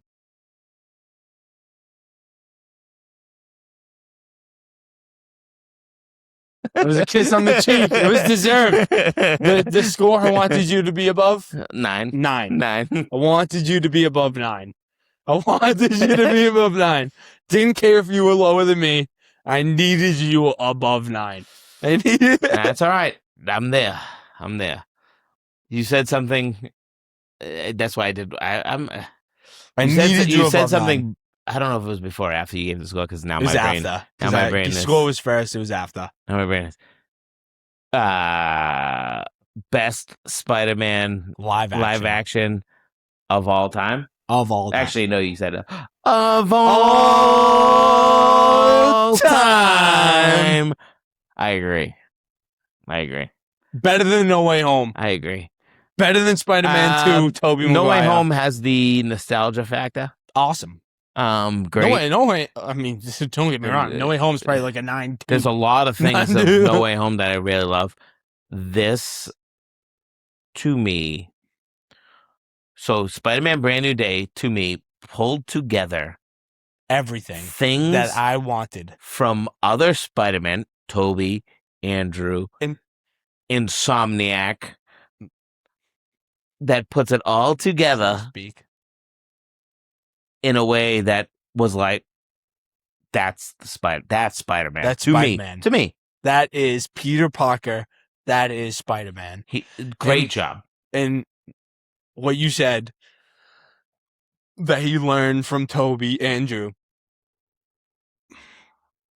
you could say, oh, they're just copying movies. No, the best part about this movie and how he learned to be Spider-Man is because of No Way Home. It's because he met Tobey Spider-Man. It's because he met Andrew Garfield Spider-Man.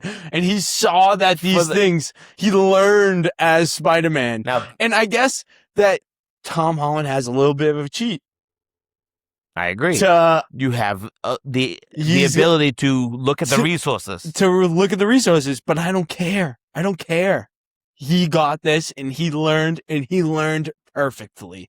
I'm very pleased with, and I'm not even a big Spider-Man guy. I'm really not. Spider-Man is my Spider-Man's never been. He's my favorite superhero of all time. I've always liked. I like him. No, I have nothing against Spider-Man.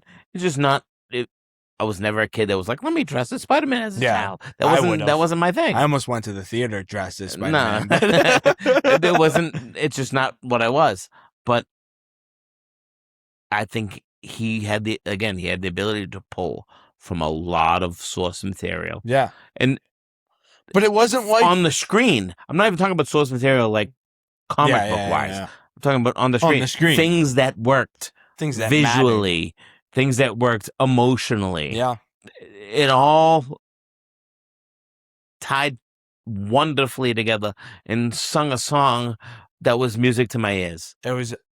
I loved every single bit of this movie from the start of the movie, from Marvel Studios, from Marvel Studios, because this is one of the things I absolutely love too about this movie. Marvel Studios intro was the flashbacks of Tom Holland's Spider-Man. Yeah.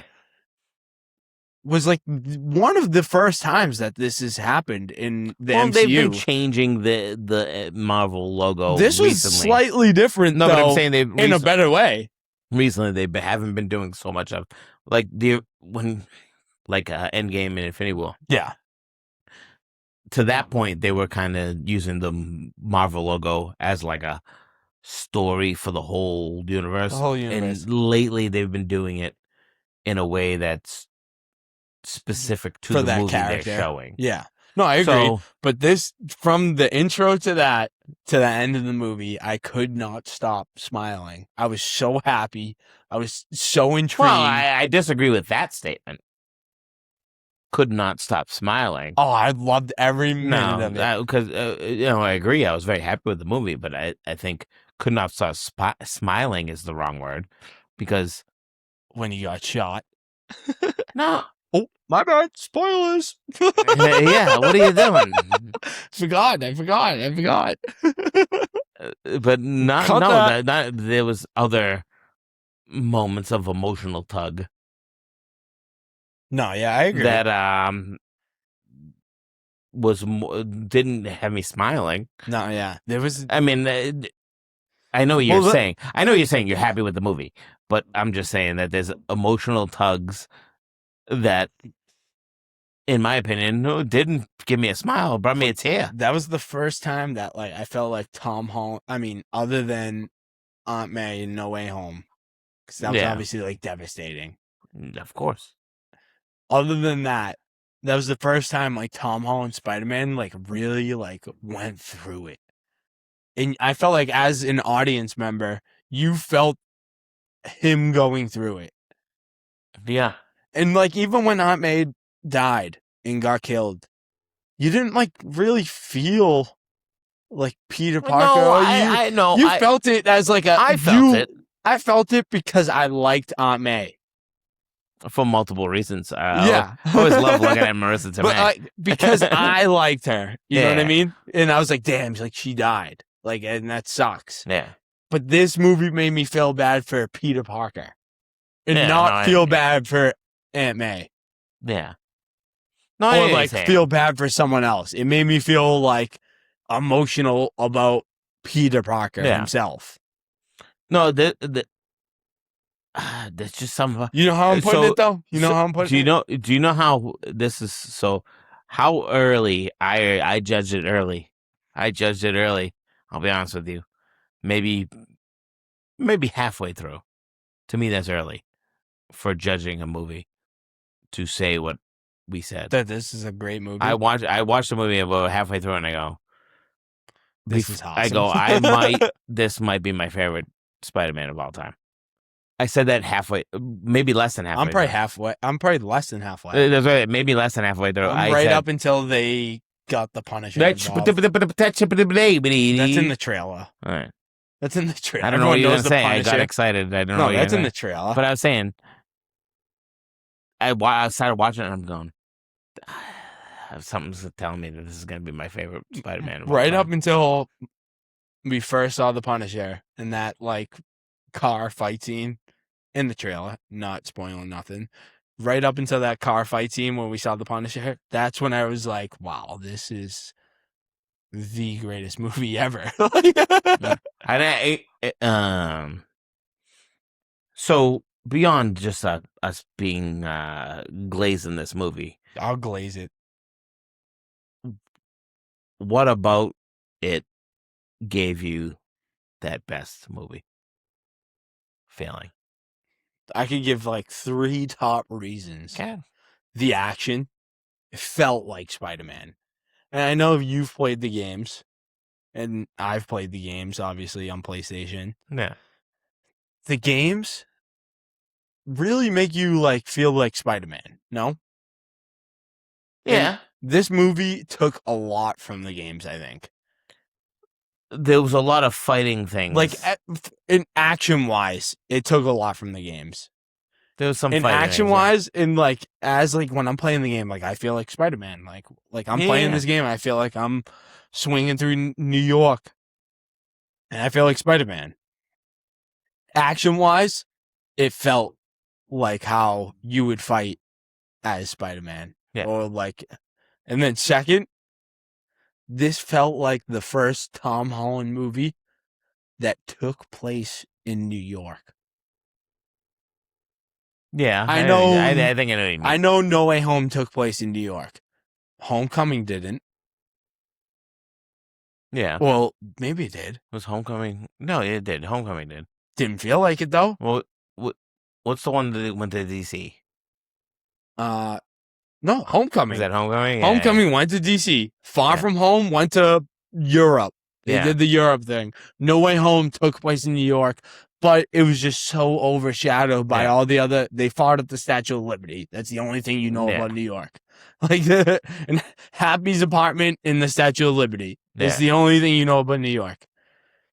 This movie felt like you were in New York City. Like, you were swinging through New York City, and that's what I kind of missed about the Spider-Man movies, story in general, and just being a part of like New York and being like an NYC beloved person. And this movie perfectly like put that setting into place.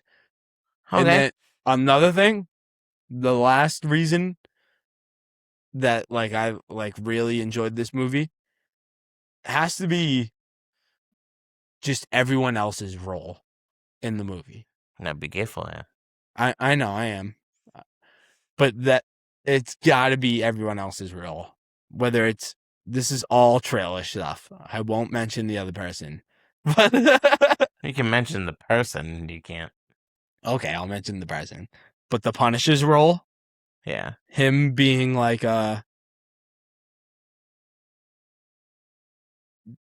father figure, I guess. I don't know how to call him, but I feel like I want to call him like a little bit of a father figure to Spider-Man. And then Bruce Banner's role and Sadie Sink's role.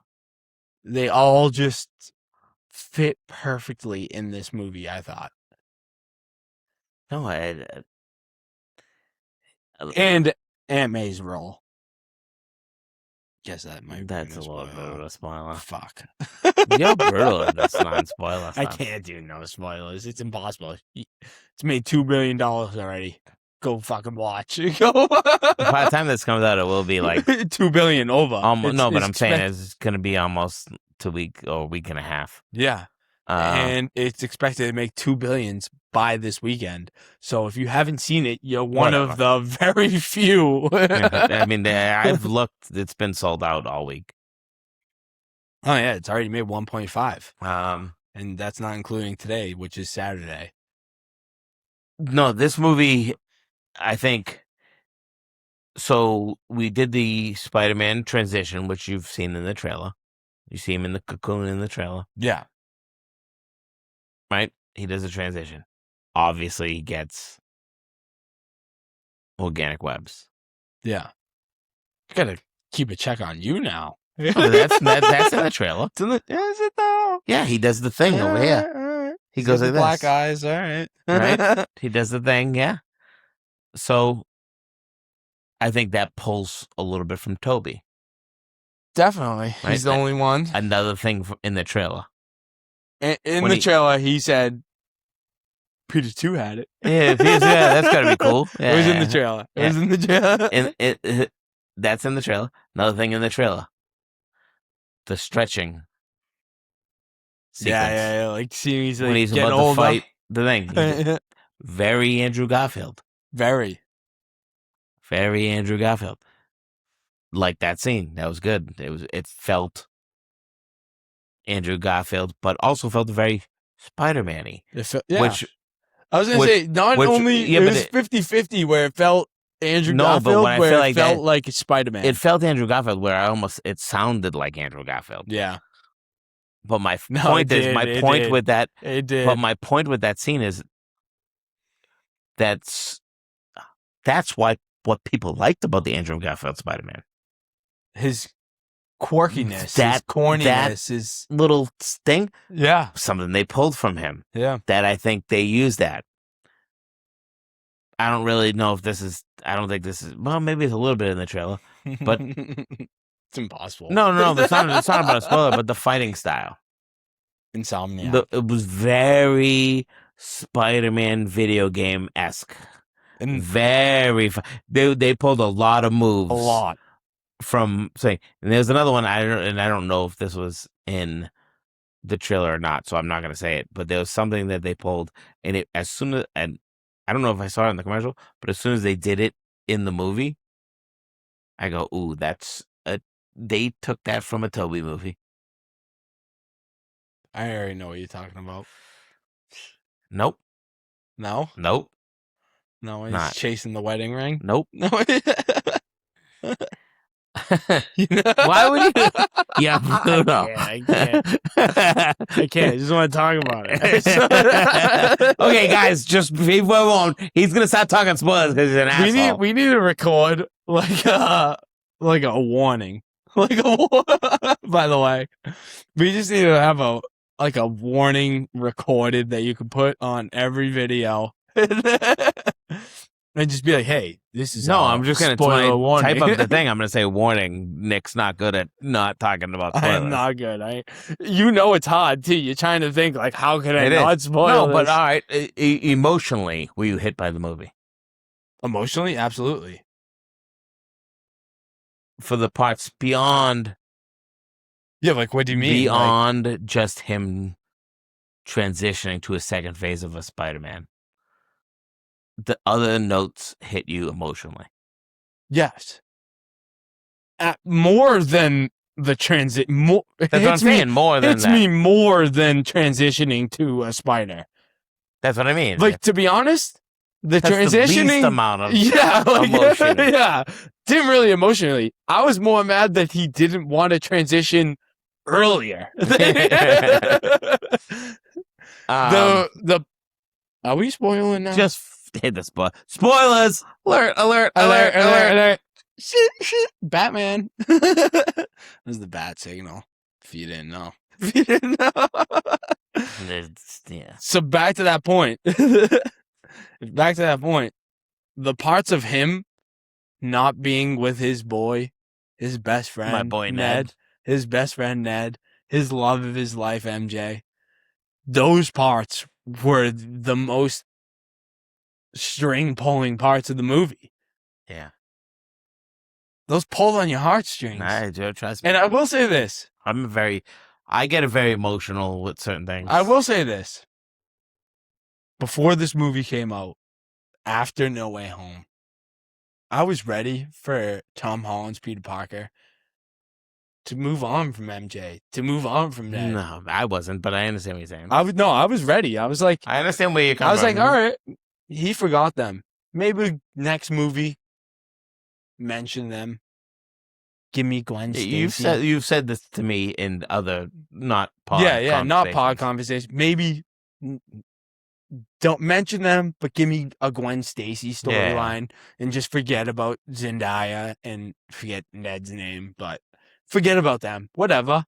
After this movie, I could not be happier that they are like reunited. I could not be happier, and I could not want nothing more in my life than Peter Parker to be with MJ and Peter Parker to tell Lord of the Rings quirkiness stories about building the fucking Star Wars spaceship together. Like, that's all I want in my life is for them to do that. Reunited and it feels so good. Because before this movie, didn't know what was going to happen. Was so ready for him to move on. No. Now, after this movie, all I want is for them to remember. I'm like, angry. Because all I want in my life. Then I'll be happy. It hurts me. It hurts me. I think the start of this movie, really, it put you in the right space. Yeah. You know what I'm saying? To get he's just Spider-Man. To the point of like, okay, here in the beginning of this movie, you go, this is a Spider-Man movie, right? You at first you're like, okay, I see the Spider-Man perspective, I guess. And then you get the emotional feels of him kind of keeping an eye on Ned and MJ. Tuning into his live streams. On the live streams. But you also see him fighting, and they do the run through of the kind of villains. Kind of loved it. But I will say that is my only flaw. So the best thing about that villain comic book, it was definitely a comic book page thing, showing, or comic book cover showing, was the best thing about that is that did for me what I think a lot of other superhero movies should do with villains, is that all these villains have a ton of, all these superheroes have a ton of villain castings. Yeah, right. Rogue galleries are huge. Yeah, but you never get to see all of them, or you never get to see any of them. A majority of them. You get to see 1, 2, or 3, and repeat, maybe 4 or 5 at the most, because they cram a couple extra ones in and repeated them, and then they get repeated in the next sequence. But what I like is that they just take the most popular ones, and then what I like is that this showed villains existing without giving a final death to them. Yeah, without giving they're still alive a end conclusion to these villains. And I've always said this: villains can lose a battle and be put to jail, or and come back, or run away, or get away, or whatever, and continue their existence. Yeah, because 99% of the time, that's what you get in a comic book. Nobody dies in a comic book. No one. In a cartoon, 99% of the time, they go away and they come back 18 episodes later. When you put it that way, it takes away my only flaw in the movie. I got one. You're going to say something about Scorpion. No, not about Scorpion. No? About Tombstone. Okay. You were mad about that you didn't get more of Tombstone? I thought that Tombstone looked great. That's great. I thought he looked... But he exists. And he just went to jail. No, yeah. Whatever. When you put it like that, I don't get mad. But I only get mad because I thought he looked great. And you personally, I wanted more in that moment. And as far as the movie goes, doesn't deserve more at all. No. Doesn't. But when you put it like that, it's like, oh, there's an open ending. But that's how you need to, that's how comic or cartoon or whatever the hell, however you learn to love these characters, that's how they should be presented. Yeah. These villains don't die at the end of the comic. They don't die at the end of the cartoon episode. No. They don't die at the end of. They come back. And a lot of these movies, these villains die at the end of the movie. Yeah. Or something happens where they can no longer come back. They get sent into another universe or whatever, right? Things happen that it's not allowed for them to come back. They should still exist. That's why Batman does a great system where they all go to Arkham Asylum. Yeah, and then they just locked up, and they can break out at any point. Something happens and they get out. Yeah. Right? That's kind of what this Spider-Man gave you. Whereas there's multiple villains, and they went somewhere, whether they went to prison, or the Hand ended up working for damage control. So it's Scorpion getting out. Yeah. They can reoccur. These villains can reoccur. And when you make a new movie, yes, you can have a new top villain of that movie, because that's the villain who had the great plan for that movie, for those 2 hours. Yeah. But other villains should be dabbling in the background. Yeah. You understand what I'm saying? I 100% agree. And that's what this game kind of gave you a preview of. That's what happens, and which I think, like what you just said, is like works. Like they showed all these other villains. Like they showed Tombstone, they showed the Hand, they showed Ramrod. Yeah, they showed a bunch of other people. Oh, Boomerang. Yeah, I couldn't think of the other. And that's how it should be though, because now you're in a setting where these villains exist. Yep, and they could pop back up anywhere, at any time. And And that's the best part. Yeah. And it was good when they had, I mean, Scorpion, obviously, of those secondary villains, Scorpion had the best or the longest because he had like 2 segments. Yeah. Rather than 1 segment compared to everybody. Oh, yeah, he came back. He had the pre-fight. And then came back. And then he came back, right?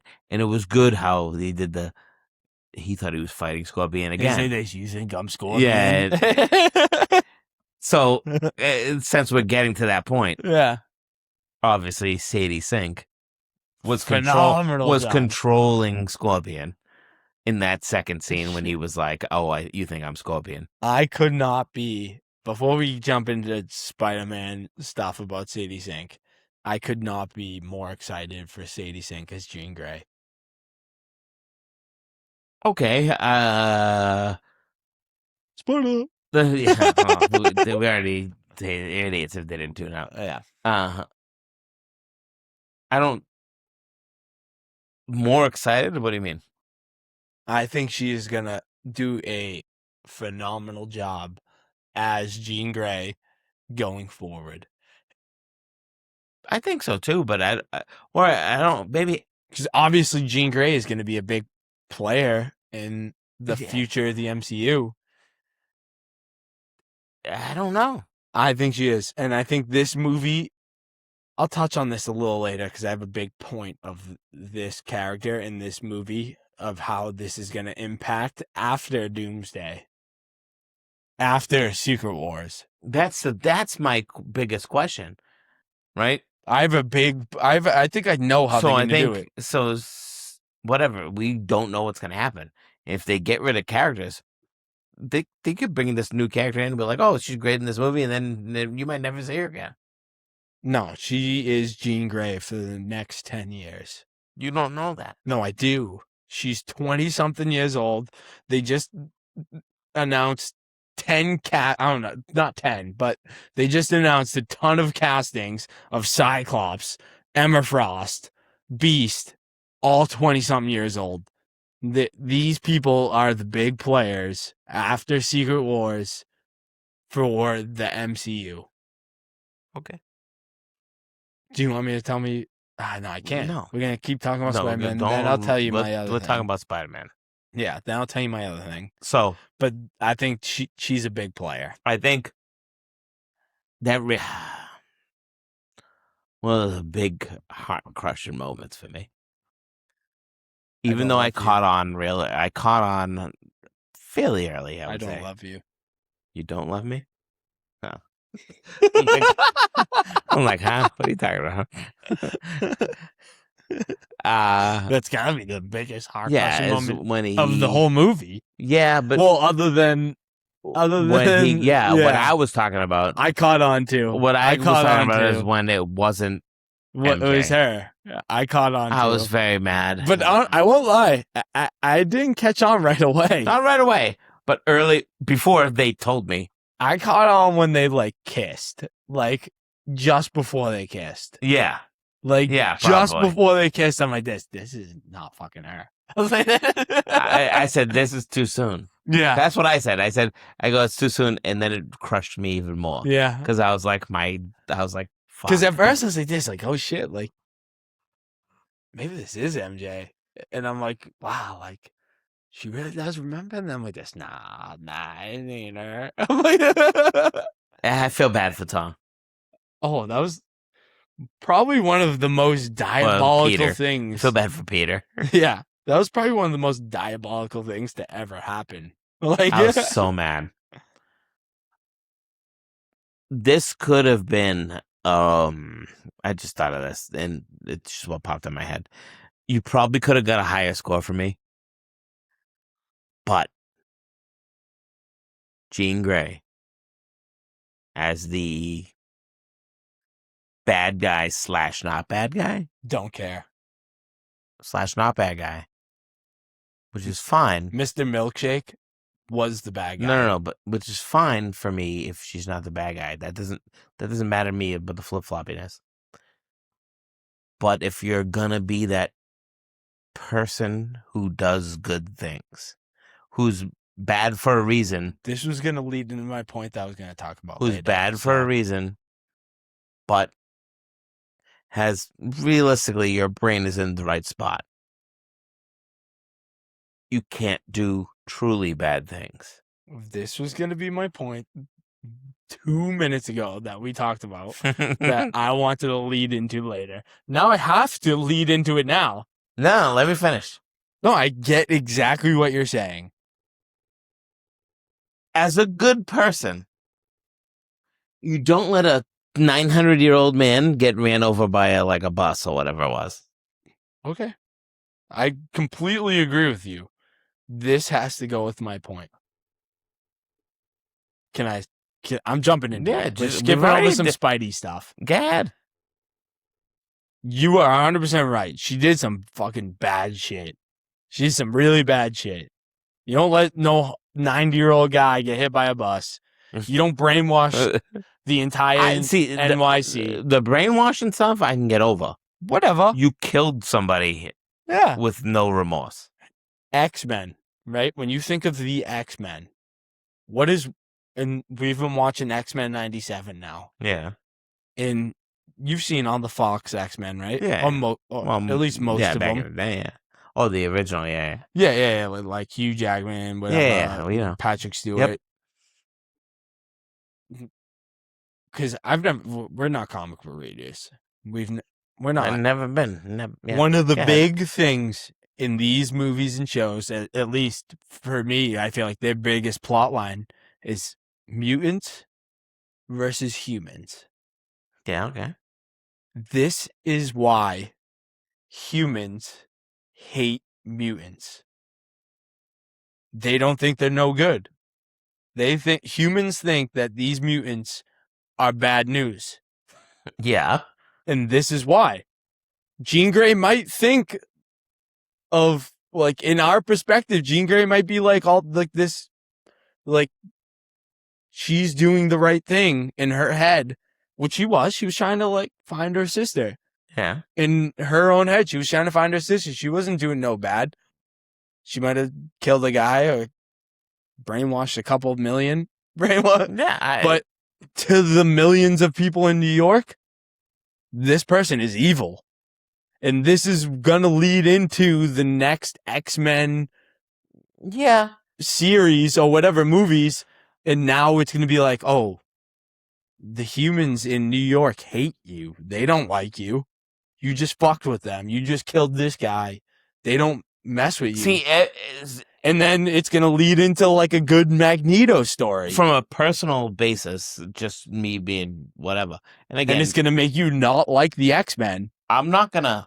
And to me, that's a perfect storytelling opportunity. If you already don't think that they're good and you don't think that they're doing something good, and now you get a Professor X who only wants to like lead you into goodness, and you're like, oh, this Professor X is actually like a really good guy. I think it's perfect storytelling already. But I understand what you're saying. I just don't. Yeah, you might be 100% right. I think it's already perfect storytelling. You might be 100% right. I guess I'm looking at it from a movie basis, from the one movie basis, where I'm not. First of all, but you're not, because you're already trying to be like, oh, Jean Grey's a good person. So you're already trying to jump to conclusions. Yeah, but all these people. Who's all these people? That were frozen. Yeah. All the people that in New York that were frozen in that time period. Yeah. Yeah. According to movie facts. That actually was a really good discovery. I missed. Yeah, you totally missed. That was a really good discovery. Me? no, that was a really good discovery in the movie, was that when MJ was under the hypnosis or whatever, teardrop, she did not know what was going on. Yeah. And then what Bill, was his name Bill? Mr. Milkshake. His name was Bill, right? I'll never stop calling him Mr. Milkshake. Yeah, but his name was Bill, right? Don't know. His name's Mr. Milkshake. Whatever. You've never seen Severance on Apple TV. No. But his name will forever be Mr. Milkshake. Anyways. And I'll forever call him Mr. Milkshake. So he lied to Peter. Yeah, and said, I saw the blah, blah, blah, blah, blah, blah, right? So your argument is all these people are going to have a hatred on them. You're they saying might they not don't know remember. that they were. You're saying that they don't They remember. might not know. I don't know, but they might not know. Yeah. I don't know if that's the case, but they might not know. So your argument could be completely out the window. It could be. But to me, how do you not... You might not know what's happening in the moment, but there's got to be some news report or something that leads from to the her. other side that says... That's something that leads to the people that Jean weren't Grey. frozen said, hey... No, you're right. Half of New York was frozen, you fucking idiots. Because of Jean Grey. Yeah. Not because of what you might remember. She was also on a bus up to upstate New York. I wonder where that's going. Where's that? Hello, Charles. Which we won't see for another 6 years. Fucking 10 movies. But it excites me. Yeah. It excites me. Where are we going? I want to go. I want to go with. I want to be in that bus. You can get me on the bus? No, yeah. As long as it's not in the room with VMAX. Yeah. Which was just a fucking vent. Did you like that reveal or not? I didn't mind it. It wasn't. I thought it was something else. Me too. I did think for a long time I thought it was something else. And when you know what I thought it was? I go, oh, that's all it was? So you I said, what I thought it was? Oh, that's all it was. And then I said, immediately, I go, it's the last thing her sister saw. Oh, yeah. So it triggered right away. So I got it right away. So, but it was like two emotions. Yeah. First, I was disappointed in the reveal. I kind of agree. Like within less than a minute, 30 seconds maybe, it triggered that's the last thing her sister saw. So I understood, and I go, yeah, she died. And it means she realized it meant a lot to her. So it was disappointing for 2 seconds. Yeah. So it was allowed to be disappointing. I agree. What did you think it was? I did think it was. I thought it was leading to Venom. Maybe.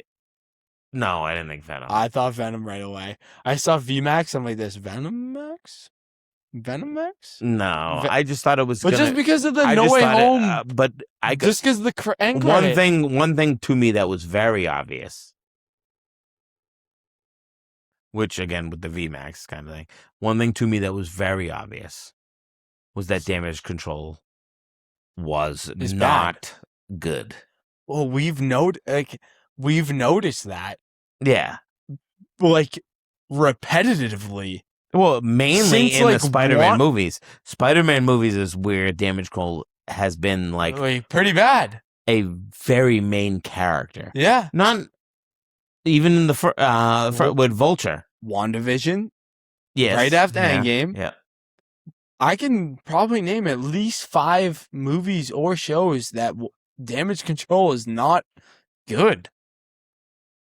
But this is the one I feel like they really showed their colors. Yeah. He lied to Peter's face. Lied to him.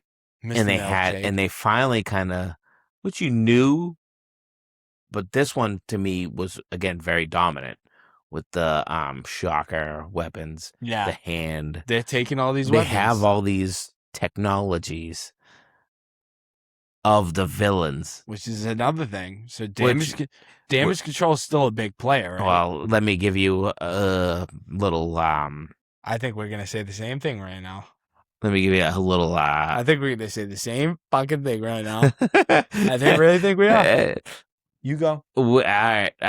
Where's damage? Where do you think damage control is going to be in charge of? Well, not in charge of, but where do you think maybe somebody in damage control might lead to, or damage control itself might lead to? Like in upcoming projects? Yeah. Or like confirmed upcoming projects? I'm speaking like Vision Quest. I'll call it Avengers, lazily confirmed. Lazily confirmed. X-Men. Because I'll say X-Men. That's why I'm saying. I don't know. The government? Sentinels. They're gonna, yeah. They're gonna collecting be all these like gadgets or whatever. Technology. Whatever you want to call it. Spider-Man developed in this movie. Oh, this is my point. The inhibitor, which we've both been watching X-Men 97. Sentinel inhibitors. Sentinels and inhibitors go together. It's the power inhibitors. They all go together. They all go together.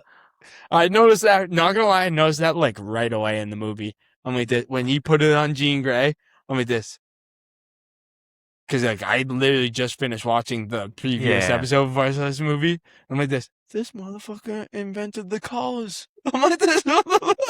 So it all kind of ties together. A lot of stuff.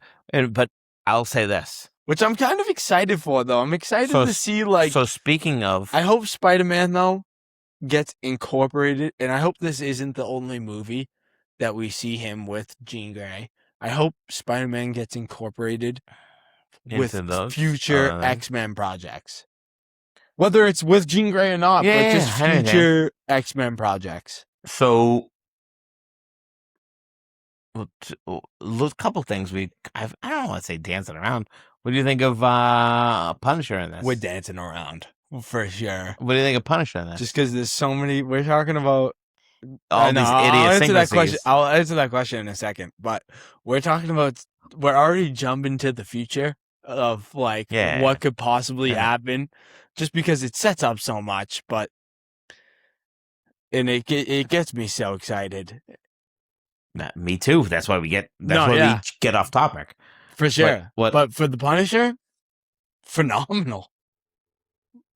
Like I really enjoyed Frank in this movie. Maybe I love the Punisher series and I love the Daredevil series when Punisher joins in.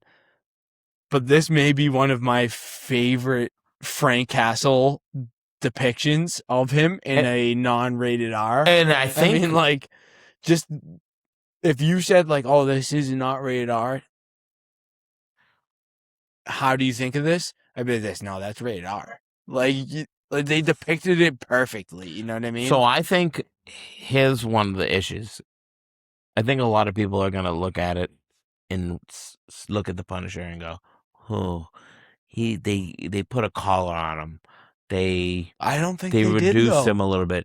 And I really don't think they did. What I want to say to you is that we don't 100% know the exact timeline from Spider-Man to Brand New Day. From Brand New Day going back to, let's say, the Punisher special. Yeah. Or Daredevil. Or those things that we just got recently, right? So Daredevil, right? So in Spider-Man, they said crime's at an all-time low thanks to Spider-Man. I thought it was at an all-time high thanks to Daredevil. Daredevil, yeah. Right? So we don't know the exact timeline. No, we do, kind of. Because we absolutely do. But the mayor that gave Spider-Man the key is the woman that took over after Kingpin. That's kind of why I mean. So it's after Daredevil. So we know it takes place after Daredevil. And how much longer? What timeline did Spider-Man have to do to produce these low numbers of crime? What was this movie? 4 years after No Way Home? Actually, or like timeline-wise? Timeline-wise. I think so. It's about 4 years, 3 or 4 years, I think. Or is it 3 years? I think it's 4 years, but... Well, because they just graduated high school. They were in there, they graduated college, right? Was that what they were doing? At the end of Ned's video? Or were they in their sophomore year? I think they were going into their junior year. Going into their junior year. I think so. So that's got to be like 4 years. Yeah. So that's what I'm saying. So from the end of Daredevil to Spider-Man, is almost 4 years. All right, maybe. So that's fine with me. I'll settle for that. But what I'm saying is Maybe, so we saw the Daredevil. All right, so now you have some time to let Spider-Man get it under control. Yeah. And then you have the Punisher, who was crazy at the end of One Last Kill, but was on the verge at One Last Kill, on the verge of dealing with his emotions and becoming a more normal person. But I also think they depicted that pretty good in Spider-Man, where he was like, I'll deal with this my way. No, I'm just going to shoot him in the face. No, he still has his Daredevil things. Yeah. I mean, sorry, not Daredevil. Punisher things. But be willing to have a conversation with Spider-Man. Yeah. Or whatever, you know what I mean? Well, now I want to know what happened on Staten Island, so... So what the hell? That's the new Budapest, I think. Yeah, I don't know. Maybe. Yeah. Yeah. What Budapest? Is Staten Island the new Budapest? It definitely is. Yeah. Because what the hell happened on Staten Island? Spidey saved Punisher from who? But we don't know from what or from who. Yeah. But I thought John Berthel played a really great version of the Punisher here. I do too. One that made sense to come from television to movie. I'll never not love this ever. From Punisher or from Daredevil season 2, from when the Punisher first showed up till now. You love him groaning. It's weird that you like John Berthel groaning so much. I love John Berthel's groans.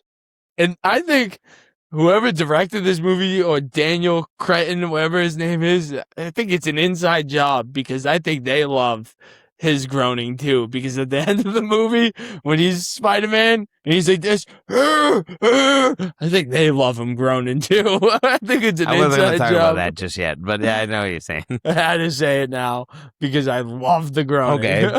So I only said it now because of the groaning, and they purposely put the groaning in. Because everybody knows that's like Berthel's castle. Yeah, it's awesome.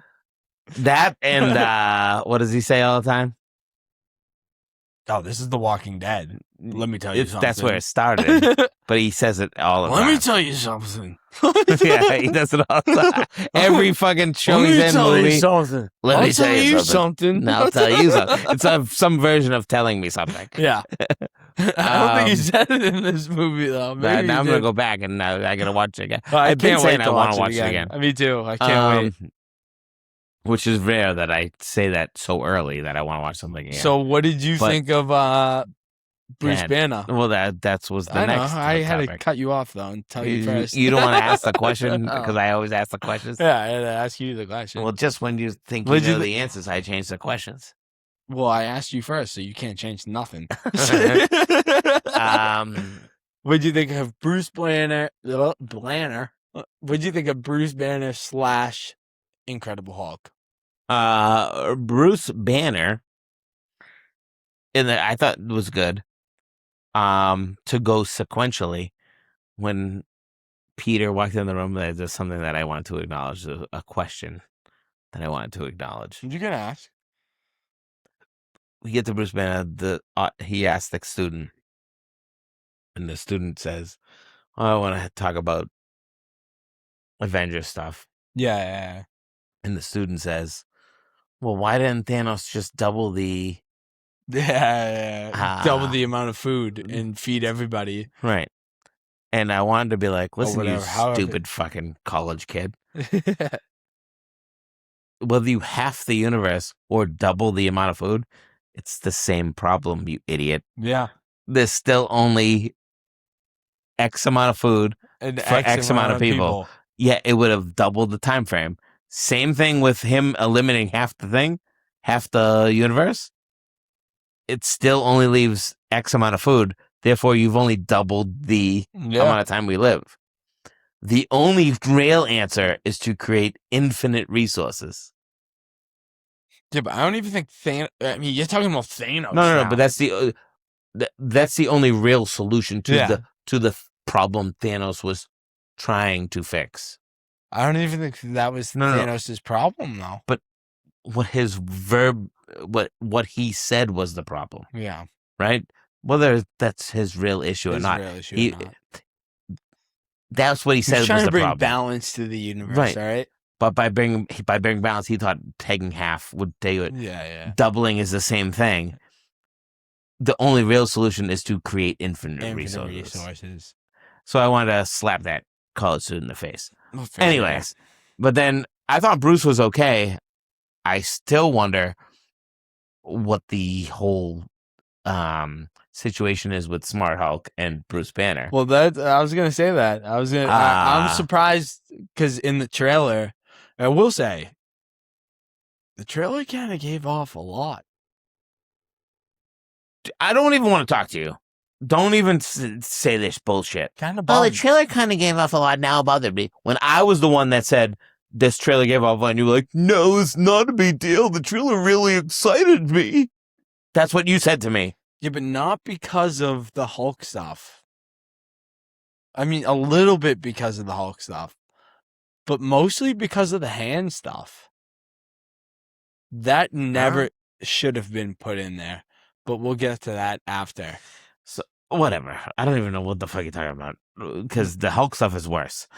Well, they never showed the Smart Hulk in any of the trailers. So, anyways. Which I was kind of surprised of seeing Smart Hulk. They should have put the Smart Hulk. They should have. That I would have been okay with. They should. Well, that's my point. They should have put Smart Hulk. That I would have been hard. They put Smart Hulk on the trailer. And regular Hulk. So, whatever. So, that was kind of my point. The Smart Hulk thing, they still really didn't explain the relationship. If you want to be your own investigator, you can say the best solution I can come up with. Wait, what do you mean? I thought it was pretty obvious that. Why he's Banner and not Smart Hulk? Yes and no. Well, I know he has the inhibitor. No, yes and no then. Because Jean Grey could get in Smart Hulk's head. She couldn't get in the Hulk's head. No, that's fine. That's not what I mean. Oh. I'm saying. I thought that's what you meant. I'm saying, why are you Banner and not Smart Hulk? Because he doesn't want even any of the Hulk, I think. I think Banner doesn't want none of the Hulk. I thought you came to an agreement. That's how it was. And She-Hulk. Don't get me wrong. They've teased this numerous times. That's what people don't. People pretend like they've never. I guess we don't know though, because maybe he does turn into Smart Hulk now and then. But I don't know. They just didn't show it in this movie. If you watch all the different end credits and things like that, like when he showed up at the end of was it Shang-Chi? Shang-Chi. Right? He's Bruce Banner. Yeah. Not Smart Hulk. Yeah. Which it's almost like. That's an end credit scene, though. No, I know, but it still counts because end credit not deleted. Yeah, but I think end credits count. Deleted scenes don't count. Deleted scenes do not count. But until he's a Smart Hulk, and I think they had a negotiation between him and Hulk, and they became Smart Hulk. But he was Hulk for 2 years on Ragnarok. Yeah, in that movie. You think he wants to be Banner for 2 years? No, it's not that he wants to be Banner for 2 years, but he's trying to get Hulk more under control. Yeah. Because they don't have a great relationship. So part of that getting under control is, okay, I'm going to give you this little piece of, we'll be Smart Hulk together. Yeah. But I'm slowly working towards just being Banner. Well, I also think that the inhibitor doesn't let him even turn into Smart Hulk. Correct. No, I agree. But that's what I'm saying. Yeah. He was working all these movies. He was working towards becoming just Banner. Just Banner, yeah. Not Hulk in any fashion. Yeah. Slowly. But it's almost like he has to tease it away from Hulk. But it's almost like in the movie where the inhibitor broke, he didn't just turn into regular Hulk. First, he went to Smart Hulk. He was Smart Hulk. Where it's like, they almost had an agreement. Well, I think. Where it's like, oh, okay, we're going to be both. I'm back, and we're both. Because he had some type of control. Yeah. His own, because he's built that up. Yeah, a little bit. He's built that up. A little bit of tolerance. But once... No, I agree. That's kind of the point I'm making. Jean Grey got in his head, fucked with her a little bit. And then Hulk had to protect. And no, I don't think so. See, that's how I picture Hulk. I don't look at Hulk as protecting Bruce. That's how I picture Hulk. I think to an extent, will not he has to protect. He was not going to let Bruce get hurt because he needs to live. Yeah, well, that's what I think. I think Hulk will not let Bruce be anything but a human.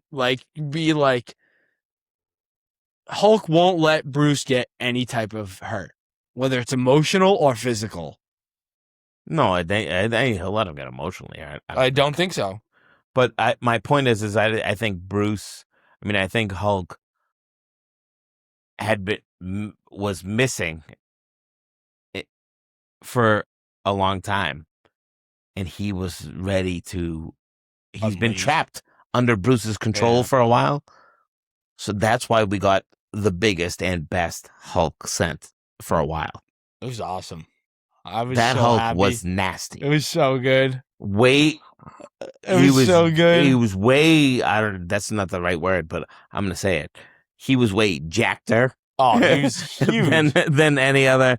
It was way more jacked than any other Hulk in the MCU. Yeah, the Incredible Hulk did it first.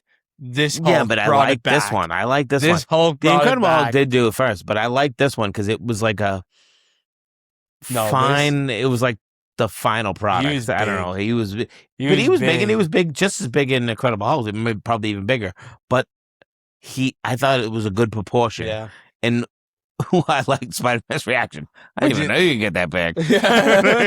What did you think of that whole fight scene? It was great. Fantastic. Awesome. I loved it. And then when Spider-Man's pulling Punisher, when he's swinging through and he's pulling Punisher, it was awesome. It even better was when he was like, all right, we're going to do this, that, and the other thing. And Punisher, you just don't want to fight the Hulk. And Punisher was like, no, well, maybe I'll go get Sadie. I'll go get Jean Grey, and you go deal with that. And he's like, you just don't want to fight the Hulk. And he was like, even better than that was right before the sliding was, you're out of your league, Frank. You're fighting the Hulk. Yeah. He looks over, he goes, it was so good. Fuck, I am fighting the Hulk. It was good. It was so good. The whole thing, everything they did, this movie was good. So good. And I feel like we have so much more because I can give you 3 more topics right now. Like another one. Like, how do you feel about this? So continue on before we move on. The fight with Hulk, I loved when they were doing how Hulk learned and like grabbed the web and pulled him to the building. Oh yeah, he was like, "Motherfucker, go in the building," because he knew he was like, "Yo, he's grabbing these webs." Right, so bang. Before we go, and so he does the bang, bang, bang with the webs, and then so I saw it and I go, "Okay, now," but Spider-Man's trapping him against the building. Bang, right? He's doing the geometry. I go, thing. Well, he's doing home. So he's going down. Then okay, whatever. So we get in there, and then so to that point, we get to the end of that fight. Well, that's what I was going to ask you. What is your final thoughts on what do you think Hulk remembered him? Mine. I do think Hulk remembered him. I think Hulk remembered him. I don't know how. I don't know how. You can tell me 100 different things. I don't 100% remember. I don't think Bruce Banner remembers him. No, I don't think so. I think the Hulk remembers Peter Parker. Hulk remembers Peter Parker. Or knows he is Spider-Man. Yeah. And knows he maybe not knows Peter Parker. He doesn't know, like, hey, Hulk wouldn't be like, oh, Peter Parker. No, he knows he's a friend. He would go, oh, he's an Avenger. He's a friend. He's a friend. Yeah. I know this guy. He's a friend. Yeah. We don't hurt friends. Why are we? Well, yeah. You gotta look at it like a Cookie Monster. Yeah. We don't hurt friends. That's how I look at the Hulk. That's how I felt like Hulk is jacked Cookie But Monster. Also, I that's am a little bummed at the end of the movie they just showed like Bruce Banner going in the thing. I kind of wanted a little more. Wanted a little yeah, more. like why wasn't he? Wanted a little more. But I guess it's not that's not like a point of reduction. But that's how I look at Hulk. Like, Hulk is angry jacked Cookie Monster. Yeah, like that. Oh, me Hulk. So you thought the same as me. Me want cookie. You thought me see friend. Yeah, me see friend. you thought the same as me though. Yes. Whereas he didn't. He thinks as Peter Parker as a friend. He might not recognize Peter Parker. Yes, he might not know. Hey, he's not gonna go. Ooh, Peter Parker. Yeah, but he knows that. That's a friend. They should be on the same side. I am happy that is how that got resolved, though. Yeah, because I don't think Spider-Man beats the Hulk on those same consistencies. I don't think Spider-Man beats the on Hulk those same consistencies. Sorry. Since we're talking about that same shit. Yeah. Do you think Ned remembers Peter Parker? Yes, I do not. I do. No. You know why I do?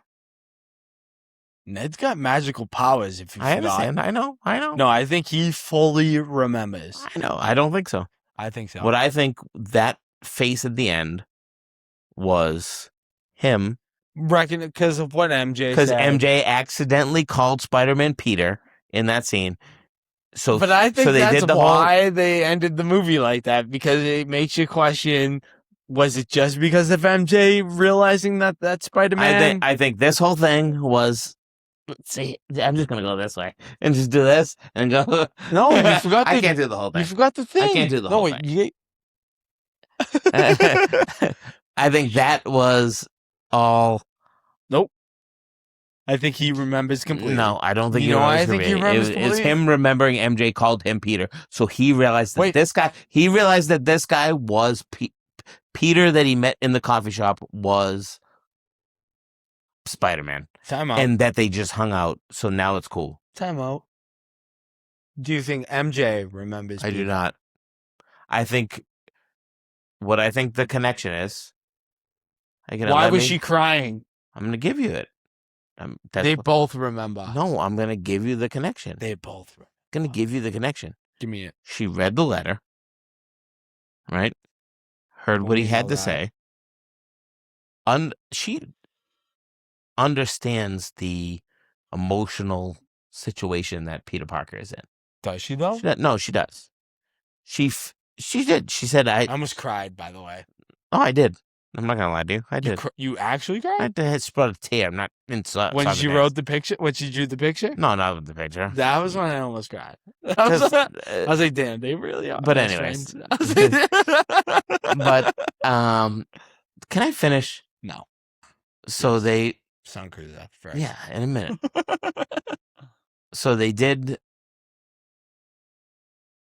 Now you threw me off. I hate when you do that shit. It's the first time, 10 episodes. No, it's not. So anyways. I don't think she remembered him, but I think she felt she emotionally understood it after she read the letter. Okay? Then so she was like, I'm not in love with you. Yeah. Because I don't even know you. Right? But looking. That was emotional, man. Right, 100%. That was emotional. And so the rest of the movie goes on, right? She sees the connection between him and Ned, right? Yeah.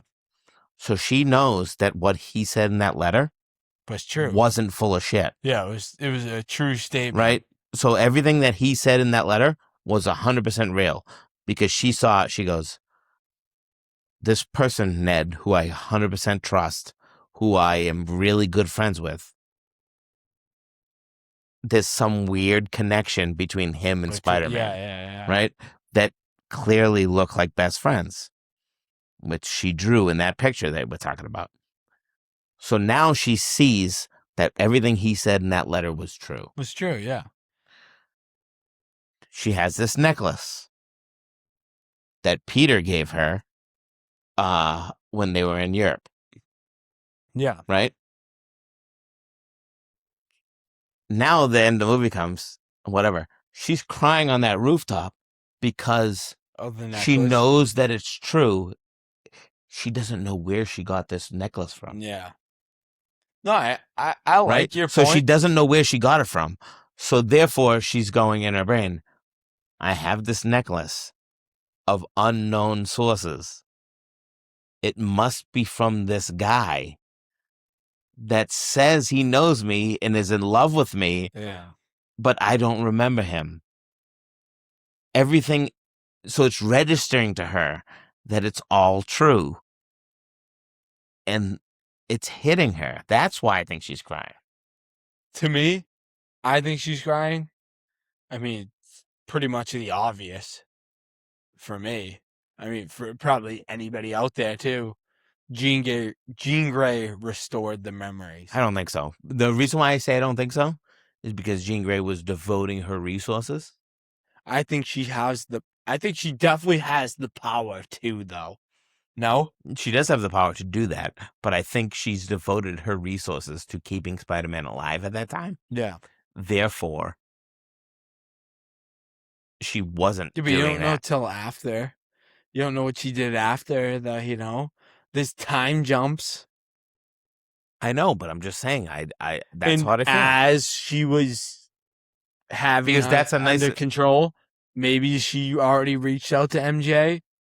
Maybe. Because MJ was immediately after they were outside of the Jean Grey spell or whatever. Like, that was immediately after. Yeah. The Ned thing, we don't know how long that was after. No, I understand. That could have been a month after, 2 months after. I agree. But the MJ thing, that could have been that was obviously immediately after. I just think something about it tells me no. Because it holds true. And again, it holds true to even Tom Holland's spoiler that only one person was Hulk. Yeah. I mean, it's a tough prediction to make, and who knows if we'll ever even get the answer. Because we don't even know if they'll ever conclude that story. Exactly. I mean, I am definitely expecting a Spider-Man 5. I'll be with pissed Tom Holland. Yeah, well, this movie just made $2 million. There'll be, you gotta make idiots. You gotta make Spider-Man 47 at this point. Yeah. There'll be idiots if they don't make Spider-Man 47. But I mean, overall, I absolutely loved this movie. I thought it was perfect. I thought Nick, everything. How often? First of all, I get two things that I was just. How often do you even go in? No. Yes, agreed. That's one of the statements I was very made. low. But also, I said two things. How often do I say Nick? I feel like I don't be like Nick. Listen. Yeah. Right. So I get Nick and over 9. That means it's an important movie. It is an important movie. I love this movie. I thought everything about it was great. Punisher was great. Jean Grey was great, and it makes me more excited for the future. I only have one question. I was going to say one last thing I was going to touch on. I only have one question. Okay. It's probably the same thing we had.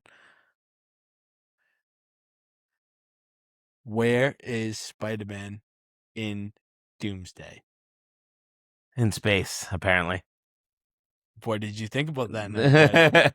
Because that's kind of the Tom Holland Spider-Man. That's the kind of Tom Holland. No, I don't think it's Tom Holland. I think Toby. Or Andrew. Who knows? There's multiple answers to that question, but clearly the after credit scene or Miles, in my opinion, is a different Spider-Man than Tom Holland Spider-Man on our Earth. I agree. It's not our Spider-Man. I don't think it's Tom Holland's. I don't think it is Tom Holland's. It could be Miles. The glitch in the thing made me think it was Miles. It could be Miles. It could be any of Andrew or Toby. Yeah. But I don't know the answer. I don't. But they didn't give you enough information to infer anything. Gave you nothing. They just gave me a little spider dot with Ned's voice going, "Oh, Spider-Man's been spotted." So I don't know. I don't know that answer. Nah, I don't either. But So Spider-Man Brand New Day, you're giving a 9.5. And I will say this. One more thing I will say. This might be my favorite non-MCU, non-Avengers movie ever. MCU, non-Avengers Marvel Cinematic Universe I understand movie of all time. I think it beats out a lot of other movies, like couple fan favorites, The Winter Soldier. Yeah. To me, it hit the spot in every single the movie was great. I told direction. you it's my favorite Spider-Man of all time. Really a lot of those other Spider-Man. Listen, Tobey Spider-Man. The best thing about those Tobey Spider-Man, the villains, are the villains. I agree. Tom Holland in this one, particularly, Spider-Man has made Spider-Man the best character in the movie. Would you say that the argument is finally put to rest? I would. Tom Holland. I put Tom Holland number one. Number one. He's the number one Peter Parker plus Spider-Man. Yeah, I agree. I'm not. I can't think it could be debated. If you now part of that argument can say he had the most movies, so most opportunity to get there. He's probably got like 10 movies because you didn't say that till the last one. So he's now with fucking 11 movies he's been in. Well, the last one was kind of a cheat. No, but I'm saying he's been in 11 movies. No, he hasn't been in 11. Yes, he has been. Oh no, Civil War. No, 9 movies. 9 movies. Is it 9? I don't know. I'd have to do the math. Maybe it's less. Civil War, Infinity War, Endgame. Not really, but he's there. Endgame. Homecoming. You're not home. No Way Home. His 4 movies: Civil War, Endgame, Infinity War. Yeah, that's what. So 8 movies. No, 7 movies. 7 movies. I had my thumb down on this one. 7 movies. 7 movies. 7 movies. What else is he in? Nothing, right? I think that's it. I think 7 movies, but 7 movies.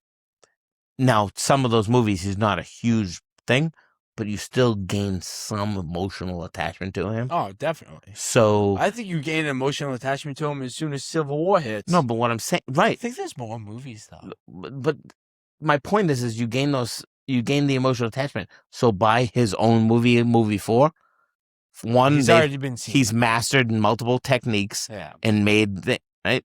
So if these other guys had those opportunities, maybe doesn't matter though.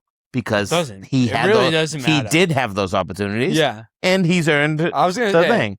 It doesn't matter. Does not matter. There's nothing I can do. Because he did it. I can't change the past. It's not my fault that this guy makes $2 billion in the first 2 weeks. My bad. No, sorry, Toby. I can't change. Sorry, Andrew. I can't change the past. Those other guys didn't have the opportunities that he had. Yeah. Well, luckily for him, MCU built this masterful universe in which they could plug him in. And you gain this emotional attachment to him. Yeah. It is what it is. Well, that's literally what it is there. But the last 4... No, but that's what it is right there. The emotional attachment. Yes. If you like this guy emotionally, when you care about this guy on the big screen, you're going to go see this movie. Like, you've seen him now, what we just said, 7-8 times. You had the emotional attachment. I'm just saying, his 4th movie, agree with you. He's perfected everything with the emotional attachment. How do you not become the best Spider-Man? No, yeah. But that's why I'm agreeing with you. Like, because of that, though, and it's no fault to his own success, other than you got emotionally attached. Yeah, you've had the and that's a good thing. Yeah, no, I can never go wrong with emotional attachment. Yeah, no, that's a good thing. You get me emotionally attached. You did something right. You did a good job. Here's the thing. So this is a big thing. I don't know how you are, and this goes for all aspects of life. For me, I am the most heartless prick there is. For sure. Thanks. I no, but listen, let me finish. I am the most heartless prick there is. But if I become emotionally attached, then you're the most lovable. Then I am extra emotionally attached. I know, we've snuggled.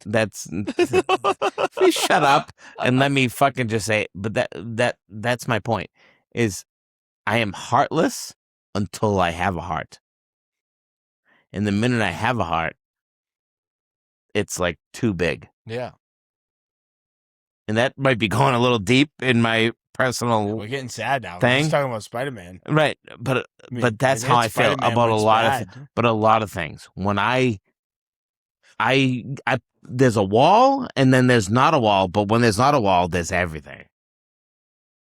One more emotionally aspect about Spider-Man. What did you think about Aunt May's scenes? I mean, I always loved watching Marissa Tomei. I was a little sad. You went sad on me. I had to go sad on you. Oh, you got No, I thought they were good. I don't necessarily. That was. Did you think it ruined? Not ruined, but no, do you think it slowed the movie down? No. Didn't take anything away from the movie. Didn't take anything away. The only thing to me on the Jean Grey side of it is the access that Peter Parker gave Jean Grey to Aunt May so easily, in my opinion. Well, I think that was like him finally like being like, no, this is what you need to see now. I understand.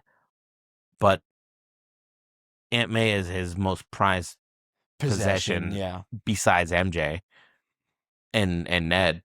Yeah, but I think even Peter Parker knew. No, he understood her pain, but that's my point. I think he knew that her message wasn't just meant for him. No, it was meant for anybody else. Of people who deal in a similar could struggle. Deal with it. Yeah, exactly. I understand. And I think he realized that. I understand. I understand. That took till the end of the movie. I understand the logic of it. Yeah. Aunt May is a very special character to him. Yeah. And I don't necessarily, if I had to pick a percentage-wise of love for that scene, I'd maybe say 70%. Yeah. Right? So that might be, it worked, but it bothered me a little bit. But again, I gave it a 9.3. So do you have any flaws?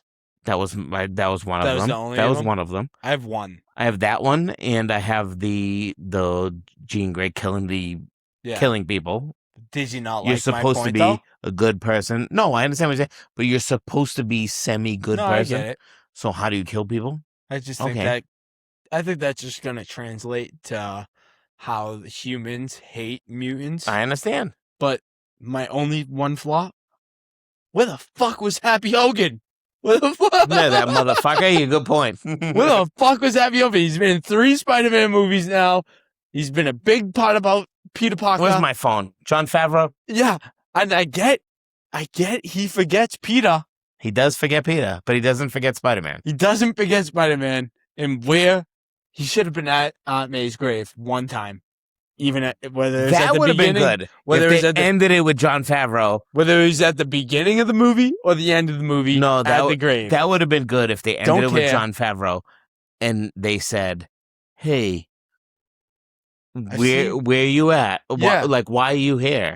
You come here often. I see you all the time. Thing. Yeah. I am pissed we did not get a that would have been good. Hogan good point. feature. That's the only thing I was mad about. Fucking Happy. Because Jon Favreau, where you at? I wanted Happy Hogan so bad. And I really thought that he was. I thought the whole time going through this movie, I was like, we're going to get one Happy Hogan scene. Just one. That's all I wanted. I wasn't expecting a big role from him. I know. But I wanted one Happy Hogan scene. You're right. You are right. You didn't get one. You are right. He's been in every one. Homecoming, No Way Home, yeah, and Far From Home. That's one. Yeah, you are right there. I thought we were going to get it. We didn't. But overall, very successful Marvel story here. Gets me excited for the future. It really does. Didn't really. Great thing, stood alone. You didn't. If you took it away from Marvel. Oh yeah. And if it was a Spider-Man movie, you didn't. There was ways that it didn't connect to the rest of the bigger universe. You don't agree? Not really. I don't agree with that. I do. I think if I watch this movie without knowing any of the other Marvel stuff besides the Spider-Man stuff, no, I agree with that. I could watch this movie. I agree with that. So what I'm saying is, a young kid Spider-Man fan wants to go watch this movie, he's gonna enjoy the movie. He's gonna enjoy the movie. No, I agree with that. I thought you meant as far as like connects though. It really does. No, there's a lot of things that connect. Punisher again. It is better. It is better. Obviously, you don't need to. It is better to know the Punisher backstory. Of course, but it is better to know the Bruce Banner / Hulk backstory. But you're taking it to those next levels. Those next levels for fans like us. I've seen it. But I'm saying beyond the fans that you could watch this movie as a Spider-Man fan and not have to know all those other things. Those other things would you say benefit. So if I didn't know, let's pretend I didn't know. Would you say you need I would take the score down. Would you say you need to know somewhat of Jean Grey or no? No, I don't. I think because you would. We know she's a but you're gonna take it a different way. Yeah.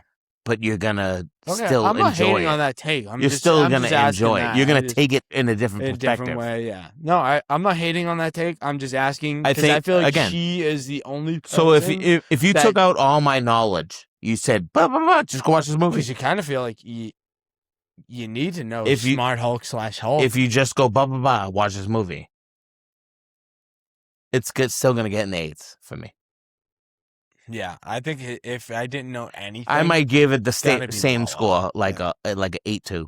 Yeah, right? Because I enjoyed everything, but no, I agree. But the backstory helps me, so it boosts it. I just think the backstory of those two people, not even the Punisher, you don't have to know the Punisher at all, to be honest. I just think the backstory of Smart Hulk / Hulk, not knowing that distinguished. That stuff helps. It helps, but it's not gonna. And then just knowing who Jean Grey is, it helps. A big thing. It makes it enjoyable, but again, it's a watchable, 100,000% watchable movie. Without it. Oh, it's very enjoyable. I could not stop smiling throughout this movie. I loved every minute of it. But speaking of watchables. Lunchables, not Lunchables, not ham sandwich, fucking school guide, fucking shit. Sorry, you said watchables. Speaking of watchables, since we're coming, all right. So done with that. We're getting long. What do you have anything watchable for me this week? I do. Yeah. Well, so earlier, I like that. Earlier in this podcast, we were talking about Idris Elba. Yeah. I don't know if you've seen this movie. And if you have, just let me know right away because I have another backup movie. Yeah. I would like you to watch Molly's Game. I don't think I saw it. If you haven't seen it, watch it. I don't think I've seen it. Oh. And we were talking about Idris Elba, and this is kind of how I found Idris Elba. Yeah. This is one of the first movies I've seen him in, I think. Yeah. I mean, it's the first movie I recognized him. Yeah, and really thought. That's Idris Elba. Yeah, I was like, this you remember his name? Yeah, I was like, who is this guy? That's the movie that I thought, and he's not even the main character in the movie. He's not. Yeah, but that's fine. He made me really like this movie. Okay. So yeah, that's the movie, and I would like you to watch. I'm just gonna give you Apex. Because you've wanted to watch it. No, I have. I saw it a few weeks ago. I gave you last week. You did watch Master of the Universe this week. Yeah. Apex with. And if you gave me Apex last week, I probably would have been. Yeah, but I gave you the option of Masters, so that's fine. Watch Apex. It's an enjoyable little. It has its adrenaline rush moments. So I think I've heard good things. I've heard good things. Check that out and Drinko, Schlinko. Let's go to the Drinko.